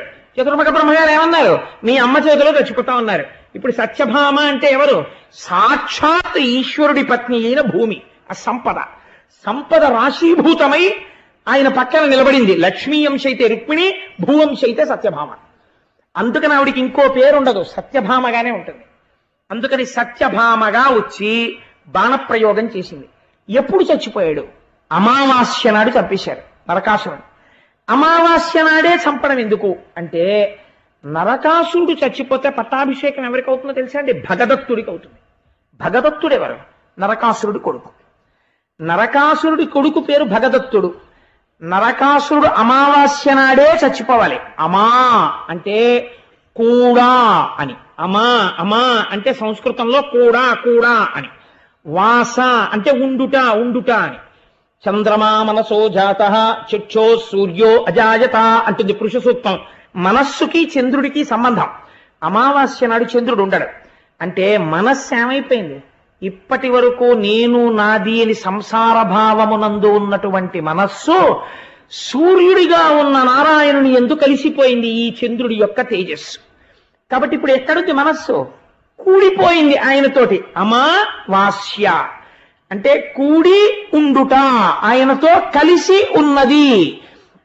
అంటే ఇప్పుడు పైన ఉన్నటువంటి అజ్ఞానమంతా కూడా నశించినది సత్యభామ యొక్క అనుగ్రహము చేత, ఆ భూదేవి యొక్క అనుగ్రహము చేత, ఆ బ్రహ్మ సంపద యొక్క అనుగ్రహము చేత, బ్రహ్మ జ్ఞాన సంపద యొక్క అనుగ్రహము చేత. పోతే ఏది మిగిలిపోయింది? ఆత్మావై పుత్రనామాసి, కొడుకు భగదత్తుడు. భగ అంటే భగవన్లో భగ, షాడ్గుణ్యములు అంటే ఆత్మతత్వము తెలుసున్నవాడు మిగిలిపోయాడు. అమావాస్య ఈశ్వరుడు యందు మనస్సు లయమైపోయింది. ఇప్పుడు ఇది ఏ స్థితిని చూపిస్తోంది? మనం పుట్టిన తరువాత మనం దేన్ని పొందాలో చూపిస్తోంది. మనం పుట్టి ప్రాజ్యోతిషంలో ఉండవలసిన వాళ్ళ మహిష్మతిలో పడిపోయి చతుర్దశిని పెళ్లి చేసుకుని ఊళ్ళో అన్ని తీసుకొచ్చి ఇంట్లో పెట్టి అన్ని నావి నావి నావి అని బతుకుతూ పష్ట ప్రజాపతి కూతుర్ని తెచ్చుకుని మాయలో పడి కొట్టుకుంటుంటే అమావాస్య నాడు భూదేవి సత్యభామగా వచ్చి మననైనా చిట్ట చివరికి ఎవరు కలుపుకోవాలి? భూదేవి కలుపుకోవాలి. అందుకని ఈ రహస్యం తెలిస్తే సత్యభామాదేవి యుద్ధాన్ని ఎవరు వింటున్నారో వారికి బ్రహ్మజ్ఞానము ఒక జన్మలోనైనా కలుగుతుంది. వాళ్ళకి అదృష్టం పడుతుంది. ఆ బ్రహ్మజ్ఞానం కలిగితే నరకుడు మరణిస్తాడు. అమావాస్య నాడు సూర్యనారాయణుడితో మనస్సు చేరిపోయింది. మనస్సు పోయింది, జ్ఞానం ఉండిపోయింది. ఆ జ్ఞానము చేత తాను పరబ్రహ్మం అయ్యాడు. ఈ శరీరం అన్న భ్రాంతి పోయింది. భగదత్తుడు ఉండిపోయాడు. భగదత్తుడికి పట్టాభిషేకం అయిపోయింది. ఖైదులో ఉన్న 16,000 మంది కృష్ణుడు భార్యలైపోయారు. అంటే ఇదంతా ఈశ్వర విభూతి అని తాను అంగీకరించి నమస్కరించి నిలబడిపోయాడు. ఇంతకన్నా గొప్ప పండగ ఏముంటుంది? ఆత్మతత్వం తెలియడం. అందుకని దేవతలు దివ్యలు వెలిగించారు. దీపావళి పెట్టండిరా దీపాలన్నారు, మోగించండిరా బాణసంచారం లేదు. దీపాలు పెట్టండి అన్నారు, దీపావళి దీపాలు వెలిగించండి దీపాలు వెలిగించండి. ఆత్మజ్యోతి ప్రకాశించింది. మళ్ళీ ప్రాజ్యోతిషపురమునకు పట్టాభిషిక్తుడయ్యాడు. కాబట్టి ఇది దివ్యమైన లీల. అందుకని సత్యభామ చేతిలోనే నరకాసురుడు మరణించాలి. శరీరం పోవడం అన్నది ఎప్పటికైనా భూమిలోకే వెళ్ళాలి తప్ప ఎవడి శరీరమైనా సరే, ఎంత గొప్ప శరీరమైనా సరే, ఏమంటే నాది ఇంత గొప్ప శరీరం కదా, మహా అయితే ఏమంటాడండి? మా పొలంలో సమాధి కట్టండి అంటాడు. వాడి పొలంలో అయితే మాత్రం మట్టిలోకి బోడేంటి, వాడి పొలంలోకి పోతాడు. లేకపోతే ఇంకా విర్రుండిపోతే ఏమనాలి? మా ఇంటి వెనకాల నువ్వు కప్పెట్టేయండి అనాలి. అక్కడైతే మాత్రం ఏమైంది? మట్టిలోకే పోయాడు. ఎక్కడికి వెళ్ళినా ఎప్పటికైనా ఎందులోకి వెళ్ళిపోతావు? భూమిలోకే వెళ్ళిపోతావు. కాబట్టి తల్లి చేతిలో మరణము అంటే శాస్త్ర రహస్యమును తెలుసుకొనుట, శరీర స్థితిని తెలుసుకొనుట, ఆత్మతత్వమును తెలుసుకొనుట. దీంట్లోంచి వెలుగులు వచ్చాయి. అది దీపావళి. అందుకని దీపములు వెలిగించారు అని నరకాసుర వధ వెనక మన జన్మ వృత్తాంతాన్ని మన ప్రస్థానాన్ని పెట్టి, అందుకని ప్రాజ్యోతిషమని చెప్పి దీపావళి పండగ ఎప్పటికీ చేయవలసినదే, దీపములు వెలిగించండి అని పెద్దలు నిర్ణయించి, మన ఋషులు ఏం చేసినా వెర్రెక్కి పెచ్చెక్కి చెప్పరు. ఇంత ఆంతరమైన కథ ఉంది. వాడికి అర్థం కాదేమో పాపం, వాడికి ఎలాగైనా అందంగా చెప్పి వాడు వినేస్తే తెలిసి విన్నాడో తెలియక విన్నాడో విన్నంత మాత్రం చేత వాడికి ఫలితం వచ్చేయాలి. అందుకని కృష్ణుణ్ణి పక్కన కూర్చోబెట్టి సత్యభామ యుద్ధం చేస్తున్నట్టు చెప్తారు. ఇప్పుడు సత్యభామ యుద్ధాన్ని సంతోషంగా విన్నాడనుకోండి, తెలిసి విన్నా తెలియక విన్నా ఎవరి యుద్ధం వింటున్నారు మీరు? సత్య భామ, ఈశ్వరుడి యొక్క కాంతి సంపద యొక్క యుద్ధమును వింటున్నారు. ఆ యుద్ధం దేని మీద ఉంటుంది? అజ్ఞానం మీద ఉంటుంది. కాబట్టి ఇది విన్నవాడు ఏం పొందుతాడు? జ్యోతినే పొందుతాడు. ఇంత గొప్పగా 2 స్థాయిలలో ఇంత అందమైన ఆవిష్కరణ చేసినటువంటి పోతనామాచ్యుల వారి పాదాల విందములకు వీరొక్కసారి నమస్కరిస్తూ మన కోసమని ఇంత గొప్ప లీల చేశాడు పరమాత్మ నరకాసుర సంహారంలో. కాబట్టి ఒక్క 11 మాటలు స్వామి నామం చెప్పుకుని బయలుదేరదాం. మధుసూదన హరి గోవింద గోవింద హరి గోవింద, గోకుల నందన గోవింద, బలరామానుజ గోవింద గోవింద హరి గోవింద, గోకుల నందన గోవింద, గోకుల నందన గోవింద, గోవింద హరి గోవింద, గోకుల నందన గోవింద, సీతానాయక గోవింద, గోవింద హరి గోవింద, గోకుల నందన గోవింద, గరుడ వాహన గోవింద, గోవింద హరి గోవింద, గోకుల నందన గోవింద, లక్ష్మీ వల్లభ గోవింద, గోవింద హరి గోవింద, గోకుల నందన గోవింద, పద్మావతి ప్రియ గోవింద, గోవింద హరి గోవింద, గోకుల నందన గోవింద, నిత్య కళ్యాణ గోవింద, గోవింద హరి గోవింద, గోకుల నందన గోవింద, నీరజనాభ గోవింద, గోవింద హరి గోవింద, గోకుల నందన గోవింద, హాతీరామ ప్రియ గోవింద, గోవింద హరి గోవింద, గోకుల నందన గోవింద, అపన్నివారణ గోవింద, గోవింద హరి గోవింద, గోకుల నందన గోవింద, శ్రీనివాస గోవింద, గోవింద హరి గోవింద, గోకుల నందన గోవింద, శ్రీ వెంకటేశ గోవింద, గోవింద హరి గోవింద, గోకుల నందన గోవింద, మంగళాశాసన పరై పదాచార్య పురోగమై సర్వైశ్చ పూర్వైరాచార్యై సత్కృతాయాస్తు మంగళం. మంగళం కోసలేంద్రాయ మహనీయ గుణాత్మనే చక్రవర్తి తనూజాయ సర్వభౌమాయ మంగళం. ఉమాకాంతాయ కాంతాయ కామితార్థప్రదాయినే శ్రీగిరీశాయ దేవాయ బలినాథాయ మంగళం. కరచరణ కృతం వా కర్మ వాక్కాజం వా శ్రవణనైనజం వా మానసం వాపరాధం విహితమవిహితం వా సర్వమేత్తక్షమస్వ. శివ శివ కరుణాబ్ధే శ్రీ మహాదేవ శంభో. విహితమవిహితం వా సర్వమేత్తక్షమస్వ. శివ శివ కరుణాబ్ధే శ్రీ మహాదేవ శంభో. సర్వం శ్రీ ఉమామహేశ్వర పరబ్రహ్మార్పణమస్తు.